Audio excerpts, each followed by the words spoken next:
આજે આપણે આગળ વધીએ. આજે બહુ મજાની થિયરી આપણે ક્લિયર કરવાના છે. મીન્સ કે ચેપ્ટરનો આપણે જે ત્રીજો સિદ્ધાંત છે એને આપણે સ્ટાર્ટ કરવાના છે. અને એ જે ત્રીજો સિદ્ધાંત છે આપણે એને કહેશું VBT. શું કહેશું આપણે? VBT મીન્સ કે ફૂલ ફોર્મ થાય છે valence bond theory. Valence bond theory. વેલેન્સનો મતલબ થાય સંયોજકતા, બોન્ડ એટલે કે બંધન. તો આ થિયરીને આપણે કહેશું સંયોજકતા બંધનવાદ. સંયોજકતા બંધનવાદ એટલે કે ખરેખર અણુ કેવી રીતના બન્યો છે તેને સમજાવવાનો આ પ્રયત્ન કરશે. પણ એને સમજવા કરતા પહેલા આપણે જે આગળના બે સિદ્ધાંતો છે તેના પર બી થોડીક નજર રાખીએ. એ લોકો શું મર્યાદા ધરાવે છે એને બી સમજવાનો પ્રયત્ન કરીએ. ચાલો, સૌથી પહેલા ચેપ્ટરમાં આપણે ભણીને આવ્યા કોસલ લુઈસ અભિગમ. તો લુઈસનો મુખ્ય અભિગમ શું હતો? તો લુઈસનો મુખ્ય અભિગમ હતો કે અણુના આકાર લખવામાં મદદરૂપ કરશે. મીન્સ કે મે બી અણુ કેવો છે એ આપણે ખાલી અણુ દોરી શકીએ છીએ, એનો આકાર વિશે જાણી શકતા નથી. કે માન લો કે H2O છે તો ઓક્સિજન, હાઇડ્રોજન આ રીતના આવેલો હશે, પણ એનો આકાર શું હશે એની ઇન્ફોર્મેશન આપણે મળી શકતી નથી. મીન્સ કે આ રીતના કંઈક આવેલું હશે એવું આપણે જાણી શકીએ છીએ લુઈસ દ્વારા. રેડી છે? તો લુઈસ દ્વારા આપણે અગાડી સમજીને આવ્યા કે જે લુઈસ છે એ લુઈસ અણુનો આકાર સમજાવી શકતો નથી. આ બધા પોઈન્ટ આપે છે કે શા માટે VBTએ આવવું પડ્યું, એના પોઈન્ટ સમજાવવાનો પ્રયત્ન ચાલે છે કે વેલેન્સ બોન્ડ થિયરી કેવી રીતના આવી, સમજો બરાબર. ચાલો, તો લુઈસ અણુનો આકાર સમજાવી શકતો નથી. ઉપરાંત લુઈસ દ્વારા બે સંયોજનો બનાવવામાં આવ્યા. એક H2 બનાવવામાં આવ્યો, એક F2 બનાવવામાં આવ્યો. હવે H2 કેવી રીતના બનશે? તો લુઈસ દ્વારા હાઇડ્રોજનની સંયોજકતા કક્ષામાં એક ઇલેક્ટ્રોન, બીજા હાઇડ્રોજનની સંયોજકતામાં એક ઇલેક્ટ્રોન, બંને એક ઇલેક્ટ્રોનની ભાગીદારી કરશે અને H2 બની જશે એવું સમજાવે છે. સેમ બાય ફ્લોરિનની બાહ્યતમ કક્ષામાં 7 ઇલેક્ટ્રોન, બીજા ફ્લોરિનની બાહ્યતમ કક્ષામાં 7 ઇલેક્ટ્રોન. તો અષ્ટક રચના પૂર્ણ કરવા માટે શું કરશે? બંને એક એક ઇલેક્ટ્રોનની ભાગીદારી કરીને આ રીતના F2 રચાશે. મીન્સ કે H2માં પણ સેમ હાઇડ્રોજન સિંગલ બંધ આવે છે અને F2માં પણ સેમ ફ્લોરિન સિંગલ બંધ આવે છે. પણ તેમ છતાં તમે હાઇડ્રોજનની જે બંધ એન્થાલ્પી છે એ બંધ એન્થાલ્પી હોય છે 435.8 કિલો જૂલ પ્રતિ મોલ જેટલી. એ જ વસ્તુ ફ્લોરિનની વાત કરીએ તો ફ્લોરિનનું 155 કિલો જૂલ પ્રતિ મોલ જેટલી હોય છે. સાથે સાથે તેની બંધ લંબાઈની જો વાત કરું તો આની બંધ લંબાઈ હોય છે 74 pm. સીધી સિમ્પલ વસ્તુ છે કે આના કરતાં આની બંધ એન્થાલ્પી વધારે છે, માટે એની બંધ લંબાઈ કેવી હશે? ટૂંકી જ હશે. ત્યારે આની જોવા મળતી હોય છે 144 pm આના બંધની લંબાઈ હોય છે. આઈડિયા આવી ગઈ? તો બંનેમાં સિંગલ બંધ છે. મીન્સ કે અણુમાં એક એક ઇલેક્ટ્રોનની ભાગીદારી કરીને આ રીતના જોડાયા હશે. લુઈસ આવું કહે છે. બંને સેમ જ છે, સિંગલ બંધ ધરાવે. તો શા માટે તે લોકોની બંધ એન્થાલ્પીમાં આટલો બધો તફાવત છે? શા માટે એની બંધ લંબાઈમાં આટલો મોટો તફાવત છે? તો આવા અણુમાં બંધ લંબાઈ અને બંધ એન્થાલ્પી વચ્ચેનો તફાવત સમજાવી શકતો નથી. કોણ સમજાવી નહીં શકે? લુઈસ સમજાવી શકતો નથી. આ એની બધી શું છે? મર્યાદા છે. ક્લિયર? હા, એ વસ્તુ પાકું છે કે H2 કેવી રીતના બન્યો ભાઈ F2 કેવી રીતના બન્યો કે બંને પરમાણુ વચ્ચે ઇલેક્ટ્રોનની ભાગીદારી થઈને આ બધું બન્યું છે એ લુઈસ સમજાવી શકે છે. પણ સાથે સાથે આપણે વાત કરીએ બહુ પરમાણ્વીય અણુ. મેં તમને બીજા જ પોઈન્ટમાં વાત કરી કે આકાર જાણી શકાતો નથી. જે બહુ પરમાણ્વીય અણુ છે એ અણુ માટે પણ લુઈસ દ્વારા અણુનો આકાર સમજાવી શકાતો નથી. તો આની મર્યાદાને સોલ્વ કરવા માટે આવી ગયો valence shell electron pair રિપલ્શન theory આવી ગઈ. તો VSEPR સિદ્ધાંત દ્વારા જે સાદા અણુઓ છે એ સાદા અણુઓની ભૂમિતિ એટલે કે આકાર જાણી શકાય છે. આકાર સાદા અણુઓ માટે જાણી શકે છે. પણ એ કેવી રીતના આ આકાર ધરાવે છે? શબ્દ બોલું છું કે કોઈ પણ અણુ શા માટે આ આકાર ધરાવે છે? શા માટે શબ્દ બોલું છું. આકાર એને કહી દીધો. ચલો ભાઈ HOH આનો આકાર હશે વળેલો. એને કહી દીધું વળેલો. પણ શા માટે વળેલો હશે એ VSEPR સિદ્ધાંત સમજાવી શકતો નથી. એટલે કે આકારને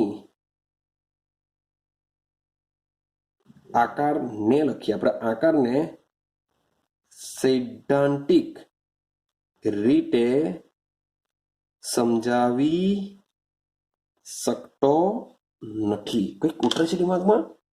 સૌથી પહેલા લુઈસ અણુ કેવી રીતના બને છે એને કીધું કે ઇલેક્ટ્રોનની ભાગીદારીથી ભાઈ બને. એ આકાર નહીં સમજાવી શકે.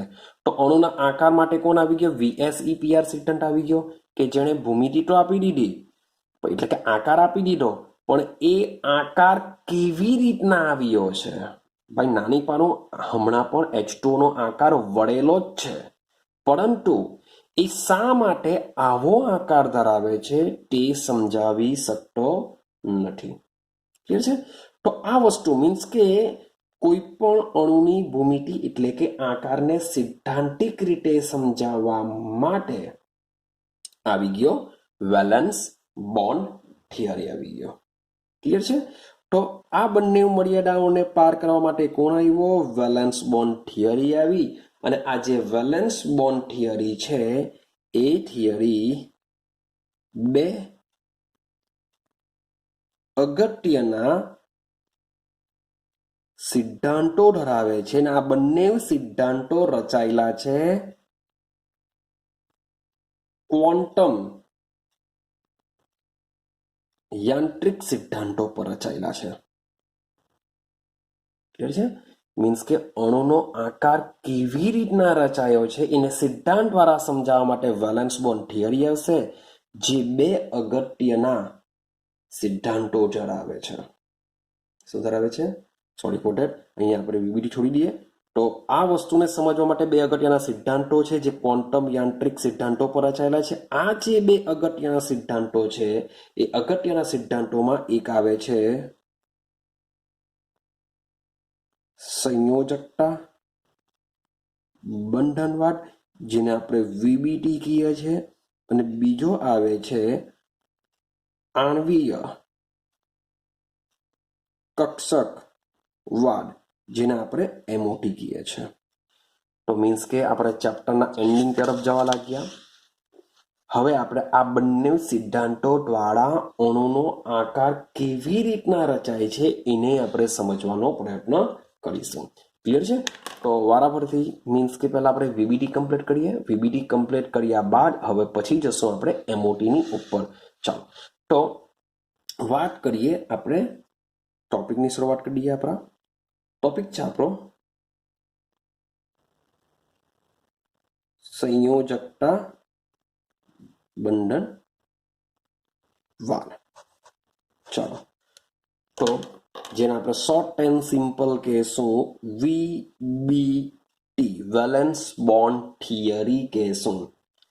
ચાલો સમજો ભાઈ. આ જે VBT થિયરી છે એ ઈસવીસન 1927માં આવી છે. ક્યાં આવેલી છે? 1927માં. જો તમે સાલ જોશો બધી થિયરીઓની, તો કોસેલ લુઈસ પછી આ આવી ગયેલું હતું. કોસલ લુઈસ પછી આ આવી ગયેલું હતું અને જે VSEPR સિદ્ધાંત છે એ તો આના પછી શોધાયો હતો. તમે ચેક કરજો એની સાલ જો હશે એટલે તમને આઈડિયા આવશે થોડી ઘણી. પણ તેમ છતાં બી મીન્સ કે આને પછી કેમ આપ્યું? તો મીન્સ કે 1927માં મીન્સ કે થોડો ઘણો અહેવાલ આપી દીધો હતો. થોડુંક થિયરી સમજીએ પછી તમને આઈડિયા આવશે. તો 1927ની વાત છે. 1927માં હિટલર અને લંડને સંયોજકતા બંધનવાદ દાખલ કર્યો હતો, પરંતુ આને હજુ પણ વધુ વિકસિત સ્વરૂપે પાઉલિંગ, એમ તો ભાઈ જૂની બુકમાં સ્લેટર કરીને નામ આપ્યું હતું, પરંતુ હાલની બુકમાં એવું લખેલું છે કે પાઉલિંગ અને અન્યોએ, માત્ર સ્લેટર જ નહીં પણ બીજા બધા સાયન્ટિસ્ટોએ પણ આને બહુ બધું વિકસાવ્યો છે. કોને? વેલેન્સ બોન્ડ થિયરીને. ક્લિયર? હવે આપણે જે સંયોજકતા બંધનવાદ શીખવાના છે, સમજવાના છે, એમાં શું આવેલું છે એને સમજીએ કે સંયોજકતા બંધનવાદ જે સિદ્ધાંત છે આ સિદ્ધાંત શાના ઉપર રહેલો છે અથવા એની અંદર શું આવેલું છે. ક્લિયર છે? તો સમજો કે સંયોજકતા બંધનવાદ શાના ઉપર રચાયેલો છે, એનો પાયો શું છે, શું સમજવું પડશે આપણે આને સમજવા માટે. તો આને સમજવા માટે આપણી પાસે નોલેજ હોવું જોઈએ પરમાણ્વીય કક્ષકોનું, કે જે પરમાણુની અંદર જે કક્ષકો આવેલી હોય છે તેનું નોલેજ હોવું જોઈએ. નોલેજ હોવી જોઈએ તત્વની ઇલેક્ટ્રોનીય રચના વિશેનું. નોલેજ શું હોવું જોઈએ? તત્વની ઇલેક્ટ્રોનીય રચના વિશેનું. ભાઈ નોલેજ હોવું જોઈએ પરમાણ્વીય કક્ષકોના સંમિશ્રણનું, જેને આપણે ઓવરલેપિંગ કહીએ છીએ, જેને ગુજરાતીમાં કહેશું આપણે અતિવ્યાપન બી કહી શકો. અતિવ્યાપન પણ આપણે મોટે ભાગે સંમિશ્રણ પકડીને ચાલશું. સંમિશ્રણ. ચાલો, તો આને સમજવા માટે તમારી પાસે નોલેજ હોવું જોઈએ કક્ષકોના સંકરણનું, કે કક્ષકો કઈ સંકરણ ધરાવે છે એનું પણ નોલેજ હોવું જોઈએ. સાથે સાથે કક્ષકોનું વિચરણનું બી તમારી પાસે નોલેજ હોવું જોઈએ, તથા સાથે સાથે જ કક્ષકોનું અધ્યારોપણ. આ બધી જો ઇન્ફોર્મેશન તમારી પાસે જો હોય તો તમે સંયોજકતા બંધનવાદ સમજી શકો છો. તો તમારી પાસે નોલેજ છે પરમાણ્વીય કક્ષકોનું, ચેપ્ટર નંબર 2 માંથી મેળવીને આવ્યા. તત્વની ઇલેક્ટ્રોનિક રચના ટીબી ચેપ્ટર નંબર 2 માંથી મેળવીને આવ્યા. પણ આ જે પોઈન્ટ છે, સંમિશ્રણ છે, કક્ષકોના સંકરણ છે, વિચરણ છે, અધ્યારોપણ છે, આ બધા પોઈન્ટ આપણે સમજવા પડશે. તો જ આપણે સંયોજકતા બંધનવાદ સમજી શકાશે. પણ કક્ષકોનું વિચરણ, કક્ષકોનું અધ્યારોપણ, કક્ષકોનું સંકરણ એ એકચ્યુઅલી ખૂબ જ અટપટું હોય છે. જે આપણા જે પુસ્તક છે બિચારું નાનું અમઠું પડી જશે એને સમજવા માટે.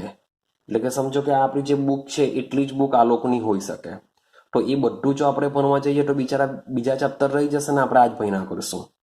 માટે આપણા બુકની અંદર આના વિશે મીન્સ કે એની બેઝિક ઇન્ફોર્મેશન જ આપેલી છે. એકદમ ઊંડાણપૂર્વક આપણે આનો અભ્યાસ કરવાનો નથી. જ્યાં વિચરણ છે, અધ્યારોપણ છે એ તો ભણવાનું જ નથી આપણે હમણાં. આપણે ભણીશું આ ચેપ્ટરમાં આપણું સંમિશ્રણ, મીન્સ કે આ બે વિશે તો નોલેજ છે જ, તો આપણે સમજવું પડશે સંમિશ્રણ કેવી રીતના થશે અને સંકરણ કેવી રીતના થશે એ આપણે સમજવું પડશે. ડન. ચાલો, તો આપણે એક નાના અમથા એક્ઝામ્પલથી શરૂઆત કરીએ અને સમજવાનો પ્રયત્ન કરીએ સંયોજકતા બંધનવાદ. VBT શું કહેવા માંગે છે? એક સીધો સિમ્પલ તમને ખાલી કહી રાખું કે VBT તમને શું સમજાવવા માંગે છે? અણુ કેવી રીતે બને છે તે સમજાવવા માંગે છે. અણુનો આકાર કેવી રીતના રચાશે તે તમને સમજાવવા માંગે છે.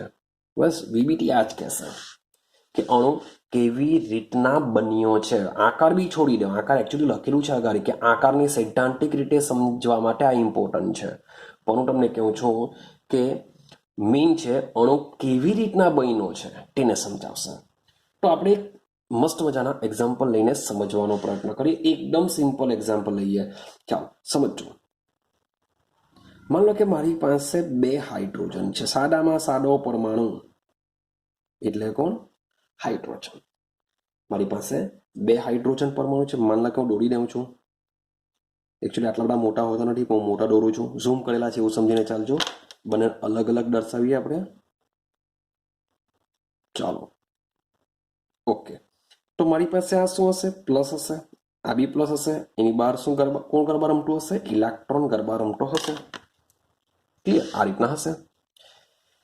તો ભાઈ આ એક હાઇડ્રોજન પરમાણુ છે. માની લો કે એને એ નામ આપી દઉં અલગ અલગ દર્શાવવા માટે, આનું નામ આપી દઉં બી નામ આપી દઉં.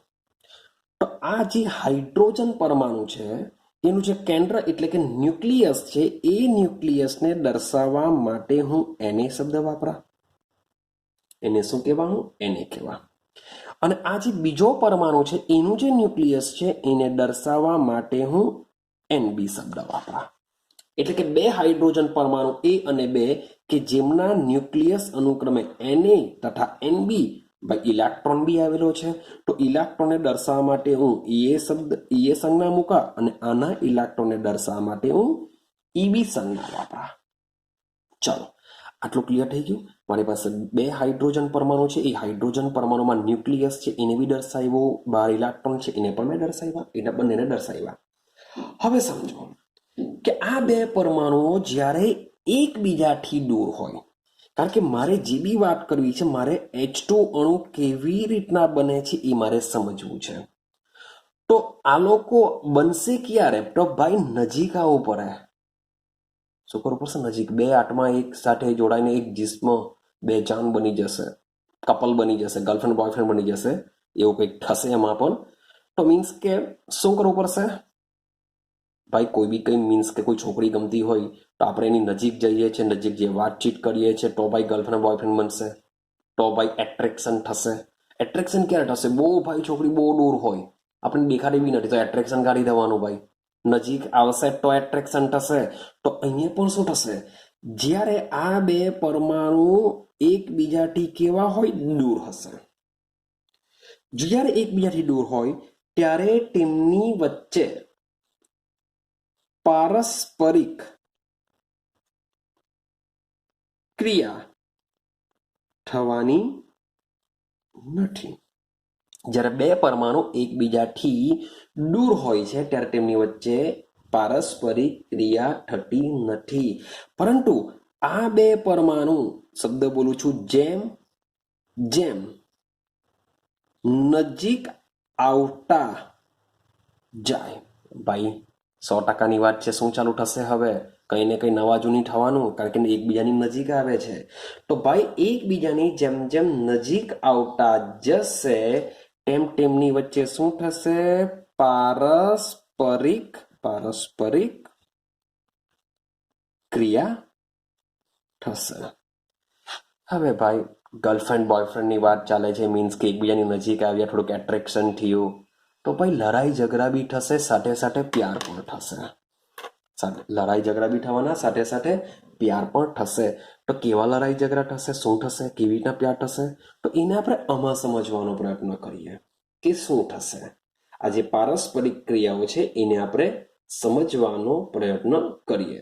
ચાલો હવે આ પારસ્પરિક પ્રક્રિયાઓ જે છે, પારસ્પરિક ક્રિયાઓ છે, એ પારસ્પરિક ક્રિયાઓમાં 2 વસ્તુ થશે. મેં તમને કીધું કે પ્યાર બી થશે, ઝઘડા બી થશે. એટલે કે 2 પરમાણુ વચ્ચે તમને આકર્ષણ બળ બી જોવા મળશે અને સાથે સાથે અપાકર્ષણ બળ પણ જોવા મળશે, કારણ કે બંને નજીક આવે છે. તો ભાઈ ગર્લફ્રેન્ડ બોયફ્રેન્ડ બને ત્યારે પ્યાર બી થાય, એટ્રેક્શન બી થાય, ભાઈ રિપલ્શન, દૂર બી ભાગશે, એકબીજાથી લડાઈ થયેલી છે. તો ભાઈ હું તમને કોઈ સજેશન નથી આપતો કે ભાઈ તમે ગર્લફ્રેન્ડ બોયફ્રેન્ડ બનાવો, ભાઈ પણ આ બધું વસ્તુ થતું હોય છે.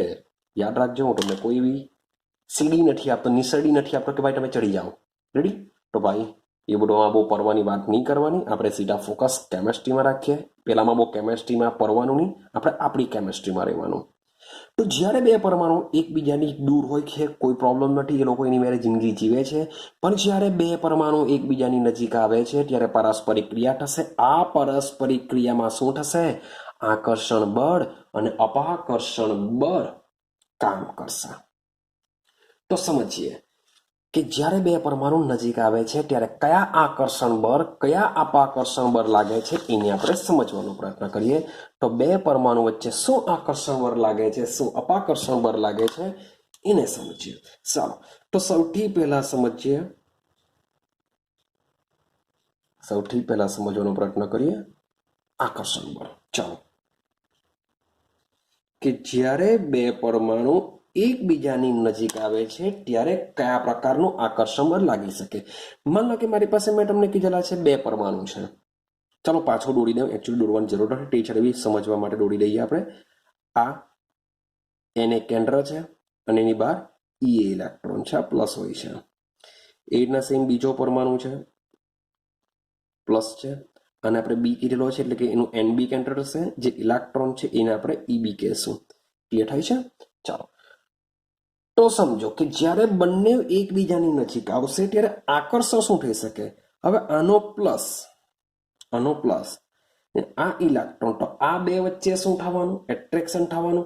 એટલે જે પહેલો પોઈન્ટ છે, સમજો આકર્ષણમાં પહેલો પોઈન્ટ કે પોતાનું કેન્દ્ર, એટલે કે એક પરમાણુનું કેન્દ્ર, પોતાનું કેન્દ્ર અને પોતાના ઇલેક્ટ્રોન વચ્ચે, બોલો આકર્ષણ લાગવાનું કે નહીં લાગવાનું? કે આ જે ઇલેક્ટ્રોન છે એ કેન્દ્ર સાથે આકર્ષણ ધરાવે, આ જે ઇલેક્ટ્રોન છે એના કેન્દ્ર સાથે આકર્ષણ ધરાવે, માટે એન એ વચ્ચે આકર્ષણ થશે અને પેલા પરમાણુમાં એનબી અને ઈબી વચ્ચે આકર્ષણ થવાનું. તો આ એક જાતનું આકર્ષણ છે. વાત કરીએ બીજા પોઈન્ટનું કે ભાઈ પોતાનું કેન્દ્ર અને બીજા પરમાણુના ઇલેક્ટ્રોન વચ્ચે થતું આકર્ષણ. ભાઈ કેવી રીતના? તો જ્યારે એકબીજાની નજીક આવશે ત્યારે આનું કેન્દ્ર આના ઇલેક્ટ્રોનને આકર્ષે અને આનું કેન્દ્ર આના ઇલેક્ટ્રોનને બી આકર્ષણ ધરાવી શકે. માટે આપણે લખી શકીએ કે એન એ જે છે એ બીજાનો એટલે કે ઈબી સાથે આકર્ષણ ધરાવી શકે. એ જ પ્રમાણે જે એનબી છે એ બીજા પરમાણુના ઇલેક્ટ્રોનને શું કરી શકે છે? આકર્ષણ કરી શકે છે. આના સિવાયનું કંઈ હોય તો મને કહો. તો ભાઈ કોઈ પોસિબિલિટી નથી, આના સિવાય તમને કોઈ જોવા નહીં મળશે. સેમ આજે આકર્ષણ બળની જે વાત કરી, હવે આપણે વાત કરીએ કે અપાકર્ષણ બળ. કેવા અપાકર્ષણ બળ લાગશે સમજો. તો વાત કરીએ અપાકર્ષણ બળ. ચાલો, તો અપાકર્ષણ બળની વાત કરીએ. હવે તમને આઈડિયા થોડી ઘણી આવી ગઈ હશે. અપાકર્ષણ બળમાં શું થાય? ભાઈ કેન્દ્ર વચ્ચે અપાકર્ષણ બળ થઈ શકે, ઇલેક્ટ્રોન વચ્ચે શું થઈ શકે? અપાકર્ષણ બળ લાગી શકે છે. તો લખીએ આપણે બંને પરમાણુના ઇલેક્ટ્રોન વચ્ચે લાગતું અપાકર્ષણ એટલે કે ઈ અને ઈબી વચ્ચે અપાકર્ષણ લાગશે. સેમ બીજો પોઈન્ટ, બંને પરમાણુના કેન્દ્ર વચ્ચે લાગશે એટલે કે એન એ અને એનબી વચ્ચે શું થશે? અપાકર્ષણ થશે. ક્લિયર? હવે શું થશે? આકર્ષણ બળ અને અપાકર્ષણ બળ બંને કામ કરે છે. આપણે H2 કેવી રીતના બને છે એને સમજવાનો પ્રયત્ન કરીએ છીએ. હવે બે H ભેગા થવા માટે તેઓએ શું કરવું પડશે? એકબીજાની નજીક આવવું જ પડશે, તો જ એ લોકો H2 બનાવી શકે. તો એકબીજાની નજીક આવવા જશે ત્યારે તેમની વચ્ચે આકર્ષણ બળ બી કામ કરે છે, અપાકર્ષણ બળ બી કામ કરે છે. હવે આકર્ષણ બળ જે છે એ આકર્ષણ બળ શું કરશે? તેમને નજીક લાવવાનો પ્રયત્ન કરે છે, હા કે ના? જે આકર્ષણ બળ કામ કરતું હોય છે, આકર્ષણ બળ શું કરશે કે ભાઈ બે પરમાણુ એકબીજાની નજીક આવી જાય તો સારું. ભાઈ સાથે સાથે અપાકર્ષણ બળ બી કામ કરે છે. તો અપાકર્ષણ બળ શું કરશે? તેમને એક બીજાથી દૂર ઢકેલવાનો શું કરશે? પ્રયત્ન કરશે. એટલે કે એકબીજાથી દૂર રહેવા જવાનું કરશે. તો સમજીએ, એને આપણે એક આકૃતિ દોરીને જરાક સમજવાનો પ્રયત્ન કરીએ કે કેવી રીતના કામ કરે છે, સમજો. તો એ આકૃતિ મીન્સ કે એક વખત મીન્સ કે 3 વર્ષ અગાડી આ ક્વેશ્ચન જ્યારે 11 સાયન્સનું બોર્ડ હતું તો બોર્ડની એક્ઝામમાં બી પૂછાઈ ગયો હતો કે હાઇડ્રોજન અણુમાં જોવા મળતું આકર્ષણ બળ અને અપાકર્ષણ બળ સમજાવો. તો તમારે ઉપરના આકર્ષણ બળ અપાકર્ષણ બળ લખવા પડે, ફિગર દોરવી પડે, જે 2 માર્ક્સમાં ક્વેશ્ચન પૂછાયો હતો. રેડી છે? તો તમને કહી રાખું કે ક્વેશ્ચન આ રીતના નીકળ્યો હતો. હવે સમજીએ આ જે આકર્ષણ બળ અને અપાકર્ષણ બળ એ કેવી રીતના કામ કરે છે એને સમજીએ. માની લો કે મારી પાસે આ એકનું કેન્દ્ર છે. ચલો ઇલેક્ટ્રોન લઈ લઈએ. અહીંયા આપણે ઇલેક્ટ્રોન લઈએ. આ એ ઇલેક્ટ્રોન છે, એ નામનો પરમાણુ છે, એનું આ શું છે? ઇલેક્ટ્રોન છે. ક્લિયર છે? હવે એનું જે કેન્દ્રની વાત કરું, અહીંયા આપણે સૌથી પહેલા આકર્ષણ બળ સમજવાનો પ્રયત્ન કરીએ છીએ. યાદ રાખજો, આકર્ષણ બળ. ચાલો હવે અહીંયા કેન્દ્ર લઈ લઈએ. આપણું શું છે? નેગેટિવ, એટલે કે ઇલેક્ટ્રોન છે. અને એ જ પરમાણુનું આ શું છે? ન્યુક્લિયસ છે. ન્યુક્લિયસ છે કોનું? હાઇડ્રોજનનું. તમે એને Na દ્વારા બી દર્શાવી શકો અથવા તો એને હાઇડ્રોજન એ એટલે કે એ નામના એ નામના હાઇડ્રોજન વિશે બી સમજાવી શકો છો. ક્લિયર થાય છે? સેમ સમજો. માન લો કે અહીંયા હું એક બીજો ઇલેક્ટ્રોન દોરું છું, નેગેટિવ છે, જેને આપણે હું શું કહું છું? ઈ બી, એટલે કે બીનો આ ઇલેક્ટ્રોન છે અને એનું જે કેન્દ્ર છે હું અહીંયા દોરું છું, જેને હું પ્લસ કહેવાય. સેમ વસ્તુ એને તમે NB બી કહી શકો છો અથવા HB પણ કહી શકો છો. હવે બરાબર સમજવાનો પ્રયત્ન કરીએ. હવે આ બે વચ્ચે જે પોતાના જ છે તેમની વચ્ચે એકચ્યુઅલી શું થવાનું? પહેલેથી જ બળ હશે, પહેલેથી જ એટ્રેક્શન હશે. આ જે વસ્તુ સમજાવું છું એ શામાં સમજાવું છું? તમને આકર્ષણ બળના પર્યાયમાં સમજાવું છું. આજે સમજાવું છું આકર્ષણ બળ, કે કેવી રીતના આકર્ષણ બળ લાગે છે એને સમજીએ. તો આજે આ બે વચ્ચે તો સૌથી પહેલામાં પહેલા જ્યારે એ લોકો એકબીજાથી છૂટા હોય છે ત્યારે બી તેમની વચ્ચે એટ્રેક્શન હશે. તો આ જે એટ્રેક્શન બળ હું જે દર્શાવું છું એ કેવું દર્શાવું છું? તો આ જે એટ્રેક્શન છે એ એટ્રેક્શન બળ જૂના બળો છે. કેવા બળો કહેવાશે? જૂના બળો, કે જે પહેલેથી છે જ. સેમ અહીંયા બી પોતાનું કેન્દ્ર, પોતાના ઇલેક્ટ્રોન વચ્ચે એટ્રેક્શન ભાઈ પહેલેથી હોવાનું જ. તો આ જે છે એને બી શું કહેશું આપણે? જૂના બળો કહેશું. ક્લિયર થાય છે? હવે જ્યારે આ બંને એકબીજાની નજીક આવે છે ત્યારે ભાઈ નવા નવા એટ્રેક્શન બળ પણ લાગવાના. તો આ જે નવા એટ્રેક્શન બળ છે એને હું આ રીતના દર્શાવું છું. ક્લિયર થાય છે? સેમ જે બ્લુ પેનથી મેં જે દોરેલા છે એ શું છે? આપણા નવા બળો છે. તો આ રીતના શું થાય છે? આકર્ષણ બળ લાગતું હોય છે. સેમ વસ્તુ અપાકર્ષણ બળની વાત કરીએ કે અપાકર્ષણ બળ કેવી રીતના લાગે છે. ચાલો, તો અપાકર્ષણ બળમાં શું થવાનું?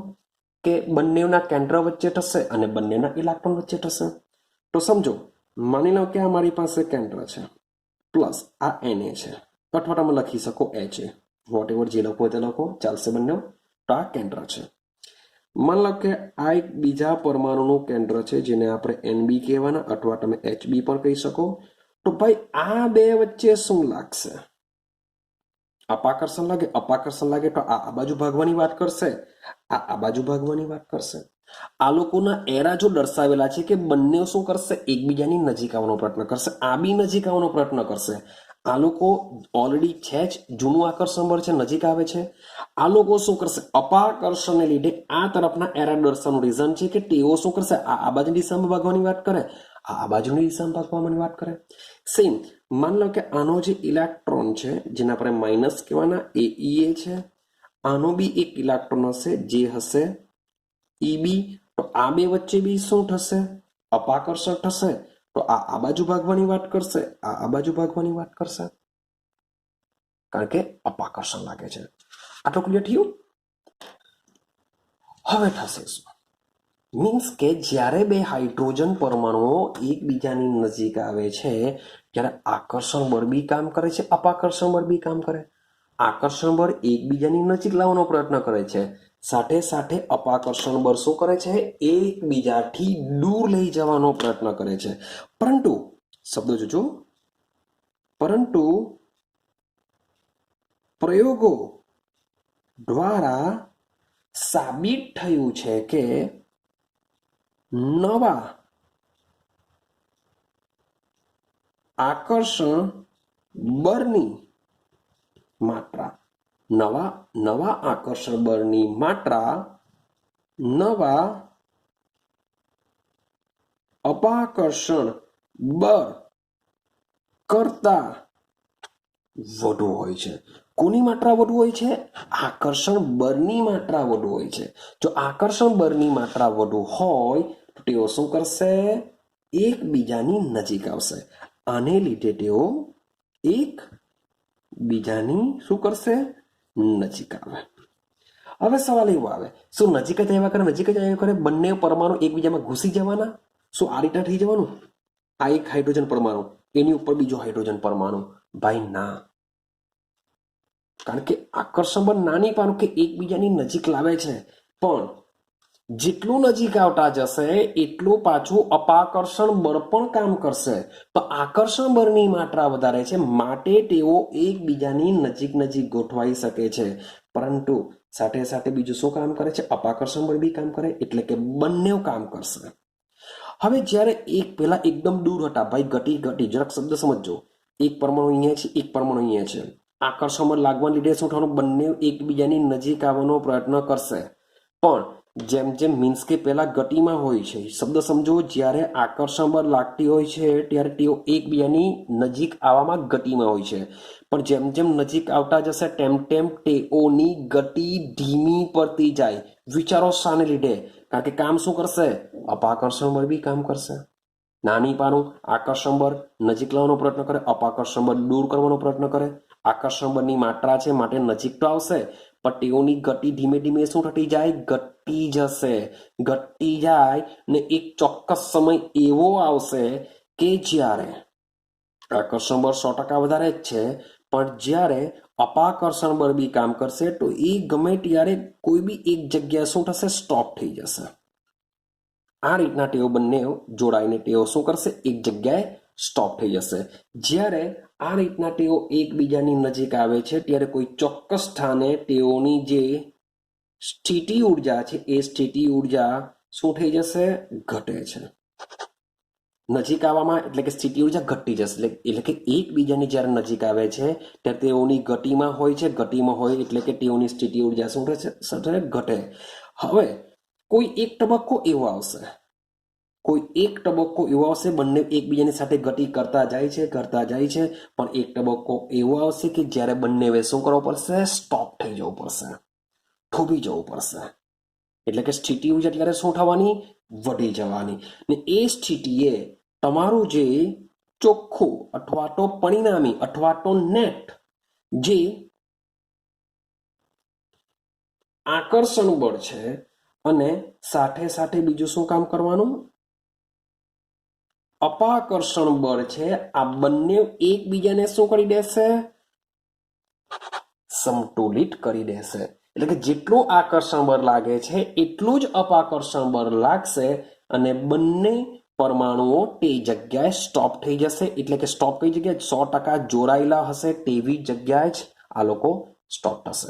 મીન્સ કે આકર્ષણ બળની માત્રા વધારે હોવાને લીધે તેઓ આ રીતના એકબીજા સાથે જોડાતા હોય છે, પણ એવું નથી કે આ બંને પરમાણુ આ રીતના જોડાતા હોય, કારણ કે અપાકર્ષણ બળ બી કામ કરે છે. તો આકર્ષણ બળ અને અપાકર્ષણ બળને લીધે આ બંને બળો એકબીજા સાથે સંતુલિત કરીને તેઓ આ પ્રકારે જોડાઈ શકે છે અને જ્યારે આ પ્રકારે જોડાય છે ત્યારે જે પ્રણાલી છે એ પ્રણાલી શું કરે છે? નિમ્ન ઉર્જા મેળવે છે. નિમ્ન ઉર્જાનો મતલબ શું થાય કે પ્રણાલી સ્થાયીત્વતા મેળવે છે. પ્રણાલી શું કરે છે? સ્થાયીત્વતા મેળવે છે. પ્રણાલી સ્થાયી બની જશે એટલે કે H2O કેવું બની જાય? સ્થાયી બની જાય. અને આ બે હાઇડ્રોજન પણ આ એક કેન્દ્ર, માની લો કે આ એક કેન્દ્ર, અહીંયા આ લોકો આવી રીતના એકબીજા સાથે જોડાશે આકર્ષણને લીધે.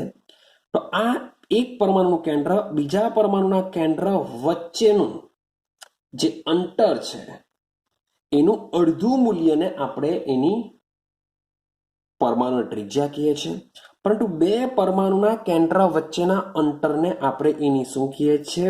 બંધ લંબાઈ કહીએ છીએ. તો હાઇડ્રોજન અણુમાં એ બંધ લંબાઈ કેટલી જોવા મળશે? 74 pm જેટલી તમને જોવા મળશે. કેટલી જોવા મળશે? 74 pm. ક્લિયર છે? હવે સમજો, હવે જ્યારે બે હાઇડ્રોજન પરમાણુ આ રીતના એકબીજા સાથે જોડાય છે ત્યારે કેટલીક ઉર્જા શું થાય છે? છૂટી પડે છે. ત્યારે કેટલીક ઉર્જા શું થાય છે? છૂટી પડે છે. યાદ કરો આયનીય બંધ સમજાવો NaCl.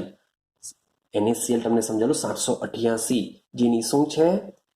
એની સર્જન એન્થાલ્પી કીધેલું ને એટલી જ ઉર્જા બંધને તોડવા માટે પણ જરૂરી હોય છે. આઈડિયા આવે છે કે જ્યારે બે પરમાણુ એકબીજા સાથે જોડાય છે ત્યારે ઉર્જા છૂટી પડે છે, જેને શું કહેવાય? એની સર્જન એન્થાલ્પી કહેવાશે. પણ આટલી જ ઉર્જા, આ જેટલી ઉર્જા ઉત્પન્ન થાય છે, ઉત્પન્ન થશે 435.8 કિલોજૂલ પ્રતિ મોલ જેટલી ઉષ્મા ઉત્પન્ન થતી હોય છે. પણ આટલી જ ઉર્જા જ્યારે H2 અણુને આપવામાં આવે, H2 અણુને આપવામાં આવશે ત્યારે તેમની વચ્ચેનો જે બંધ છે એ બંધ કેવો થઈ જશે? બ્રેક થઈ જશે છે, બ્રેક થઈ શકે છે. મારા 435.8 કિલોજૂલ પ્રતિ મોલ એની બંધન એન્થાલ્પી કહેવામાં આવે છે. એટલે કે એક મોલ હાઇડ્રોજન અણુને તોડવા માટેની જરૂરી ઉર્જા કેટલી હોય છે? 435.8 કિલોજૂલ પ્રતિ મોલ જેટલી ઉષ્મા હોય છે. આઈડિયા આવે છે? તો તમને જો વીબીટી થિયરી જો પૂછાય તો તમારે આટલે સુધીનું લખવાનું છે. તમને એક આલેખ દ્વારા બી સમજાવવાનો પ્રયત્ન કર્યો છે કે ઉર્જા વર્સેસ આંતર કેન્દ્રીય અંતર પણ મીન્સ કે ખાલી સમજી લેજો. એક્ઝામમાં પૂછાય તો એ તમે નહીં દોરશો તો પણ ચાલશે. એ માત્ર સમજવા માટેનો છે કે શું થઈ રહ્યું છે.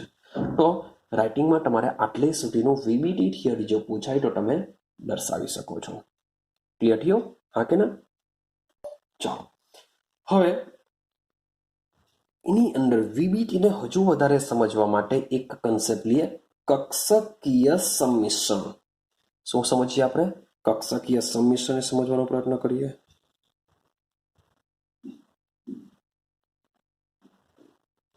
ચાલો સમજો. આપણે સમજીએ કક્ષકીય સંમિશ્રણ એટલે કે ઓવરલેપિંગ સમજીએ છીએ.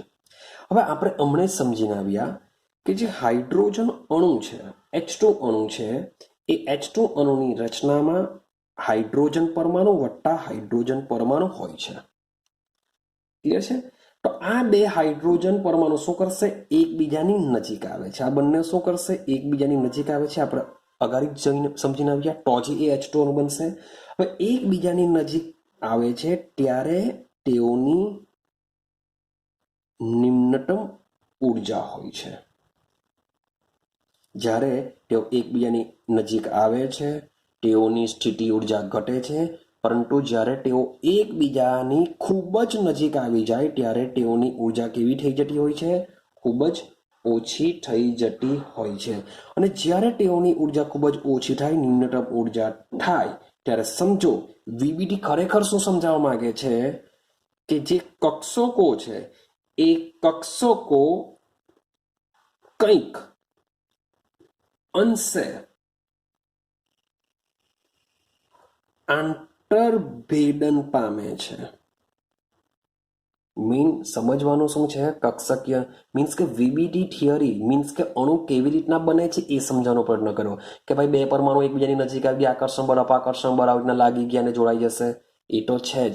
પણ ખરેખર બંને એકબીજાની નજીક આવે છે, આકર્ષણ બળ કામ કરે છે, પણ ખરેખર કેવી રીતના જોડાય છે તો સમજો કે જે કક્ષકો છે કંઈક અંશે શું કરશે? આંતરભેદન પામે છે. આ આંતરભેદનને આપણે કહેશું કક્ષકોનું સંમિશ્રણ કહેશું. શું કહેશું એને? કક્ષકોનું સંમિશ્રણ કહેશું. આ જે કક્ષકોનું સંમિશ્રણ છે એ શું ધરાવે છે? ઇલેક્ટ્રોન યુગ્મ ધરાવે છે. શું ધરાવશે? ઇલેક્ટ્રોન યુગ્મ. સમજો, મારી પાસે આ એક હાઇડ્રોજન પરમાણુ છે, મારી પાસે એક બીજો હાઇડ્રોજન પરમાણુ છે. આ બંને પરમાણુ શું કરે છે? એકબીજાની નજીક આવે. તો આની હવે કક્ષકોનું સંમિશ્રણ, તો આની અંદર એક ઇલેક્ટ્રોન છે, આની અંદર બી એક ઇલેક્ટ્રોન છે. તો આ એક એક ઇલેક્ટ્રોન શું કરશે? ભાગીદારી કરશે. સર આ તો ભાઈ લુઈસે બી કીધેલું જ છે, એમાં શું નવાઈની વાત છે? નવાઈની વાત એવી છે કે આ જ્યારે બે પરમાણુ એકબીજા સાથે ઇલેક્ટ્રોનની ભાગીદારી કરે છે ત્યારે આ ઇલેક્ટ્રોન રહેલો છે 1s કક્ષકમાં. ભાઈ આનો ઇલેક્ટ્રોન બી રહેલો છે 1s કક્ષકમાં. હવે વીબીડી શું સમજાવવા માંગે છે કે જ્યારે બે હાઇડ્રોજન પરમાણુ એકબીજાની નજીક આવે છે, આકર્ષણ બળ અપાકર્ષણ બળ કામ કરે છે, આગળ સમજીને આવ્યા. પણ જ્યારે ઇલેક્ટ્રોનની ભાગીદારી થશે ત્યારે બંને પરમાણુ જ્યારે નજીક આવે છે ત્યારે શું થશે કે બંને પરમાણુ વચ્ચે આ રીતના સમજો કે આ જે ભેગું થાય છે તેમાં 1s કક્ષકો આ રીતના ભેદન પામતી હોય છે અથવા ભેગી થાય છે. કક્ષકો શું કરે છે? આ રીતના ભેગી થાય છે, જેને કહેવામાં આવે છે પરમાણ્વીય કક્ષકોનું સંમિશ્રણ. એટલે કે આ એક 1s કક્ષક, આ બીજી 1s કક્ષક, આ બંને 1s કક્ષકો શું કરે છે? આ રીતના ભેગી થઈ જશે. કારણ કે બંને હાઇડ્રોજન પરમાણુ નજીક આવે છે. હવે નજીક આવે તો યાર જાણે કે બે દોસ્તાર છે, બંને એકબીજાની નજીક આવે છે તો બંને એકબીજાનો હાથ પકડવો પડશે. હાથ પકડશે તો જ એ લોકો મજબૂત ફ્રેન્ડશિપ બનાવી શકશે. બાકી હાથ પકડવો નહીં હશે તો પાછા છૂટા પડી જશે. પણ એ લોકો ભેગા મીન્સ કે બે હાઇડ્રોજન પરમાણુ છે, ભેગા થઈને H2 બનાવી દીધો. હવે તમે હવામાંથી H2 ને પકડીને તોડવાની વાત કરો, ભાઈ નહીં તૂટશે. આઈડિયા આવે છે કઈ? તો થશે શું કે આ બે 1s કક્ષકો છે, એ 1s કક્ષકો જ્યારે એકબીજાની નજીક આવે છે ત્યારે એ લોકો શું કરે છે? જ્યારે પણ અણુની રચના થશે ત્યારે તેમની અંદર રહેલી આ જે કક્ષકો છે, કક્ષકો શું પામે છે? સંમિશ્રણ પામે છે. હવે આની પાસે રહેલો એક ઇલેક્ટ્રોન, આની પાસે રહેલો એક ઇલેક્ટ્રોન, ઇલેક્ટ્રોનની ભાગીદારી તો થશે જ. તો આ સંમિશ્રણની આ જે વસ્તુ મેં જે દર્શાવ્યું છે એની અંદર શું રહેલું હોય છે? ઇલેક્ટ્રોન યુગ્મ રહેલા હોય છે. ક્લિયર છે? જેને શું કહેવામાં આવે છે? કક્ષીય સંમિશ્રણ કહેવામાં આવે છે. હવે એક પોઈન્ટ સમજજો કે ભાઈ કક્ષકોનું સંમિશ્રણ, માન લો કે આ 1s કક્ષક છે, આ 1s કક્ષક છે, માન લો કે થોડું ઘણું સંમિશ્રણ થયું અને ભાઈ આમાં મીન્સ કે આકર્ષણ બળ અપાકર્ષણ બળો ભાઈ મીન્સ કે એકબીજાને સંતુલિત કરે છે ત્યારે આ મુજબનું આકર્ષણ થયું. પણ માન લો કે આ 1s કક્ષક છે, આ બીજી 1s કક્ષક આ રીતના સંમિશ્રણ પામે છે, આ બીજી 1s કક્ષક છે. તો જ્યારે આ રીતના 1s કક્ષકો સંમિશ્રણ પામે છે ત્યારે તમે ચેક કરશો કે આ સંમિશ્રણનો ભાગ કેવો છે? વધારે છે. અહીંયા સંમિશ્રણનો ભાગ કેવો છે? ઓછો છે. તો આ બધી વસ્તુ બી બહુ ઇમ્પોર્ટન્ટ છે. તો જ્યારે હાઇડ્રોજન અણુમાં જો આ રીતના મીન્સ કે હું હાઇડ્રોજનની વાત નથી કરતો, કોઈ પણ અણુમાં આ રીતના મીન્સ કે વધતું ઓછું પરમાણ્વીય કક્ષકોનું સંમિશ્રણ થઈ શકે છે. કોઈમાં વધારે થઈ શકે, કોઈમાં ઓછું થઈ શકે. મીન્સ કે એટલું પાકું કે એકદમ જ આ રીતના સંમિશ્રણ થશે. બહુ વધારે પડતું સંમિશ્રણ થતું નથી. યાદ રાખજો. મોટે ભાગે 50%થી ઓછું જ થશે. એટલે કે આનો 50% ભાગ, આનો 50%, એટલે કે આનો 50% ભાગ આખો કવર થઈ જાય એવી રીતના થતું નથી. મોટે ભાગે વધારેમાં વધારે 40 લઈ લો, 40 લો, 30 લઈ લો, 20 લો, એ રીતના સંમિશ્રણ થતું હોય છે. તો જેટલું વધારે સંમિશ્રણ પામ્યું હશે, જેટલું વધારે પામ્યું હશે એટલો જ બંધ કેવો બનવાનો? મજબૂત બનવાનો. દિમાગમાં ફિટ કરજો. જેટલું વધારે સંમિશ્રણ થયું હોય એટલો જ બંધ મજબૂત બને. હવે જ્યારે કક્ષકો બંને આ રીતના સંમિશ્રણ પામતી હોય, હવે કક્ષકની અંદર શું હશે? આમાં બી ઇલેક્ટ્રોન રહેશે, આમાં બી ઇલેક્ટ્રોન રહેશે. બંનેમાં એક એક ઇલેક્ટ્રોન છે. તો આ જે બંને કક્ષકો છે જે સંમિશ્રણ પામે છે, તો આ સંમિશ્રણમાં શું આવશે? ઇલેક્ટ્રોન યુગ્મ આવશે. તો આ બંને ઇલેક્ટ્રોન એકબીજાની સ્પિન વિરુદ્ધ રહે તે રીતના જ ગોઠવાશે. આ બી યાદ રાખજો કે જ્યારે પરમાણ્વીય કક્ષકોનું સંમિશ્રણ થાય છે ત્યારે બંને કક્ષકમાં રહેલા ઇલેક્ટ્રોન નાની પારો ભાગીદારી થશે તો જ સહસંયોજક બંધ રચાય. પણ જે હવે સમજો, લુઈસ શું કહે છે કે બે ઇલેક્ટ્રોન વચ્ચે આ રીતના ભાગીદારી થઈને બંધ રચાય છે. પણ ખરેખર વીબીટી શું કહે છે? વેલેન્સ બોન્ડ થિયરી શું કહે છે કે ભાઈ ઇલેક્ટ્રોન જે કક્ષકમાં રહેલી છે એ કક્ષકોનું પણ સંમિશ્રણ થશે.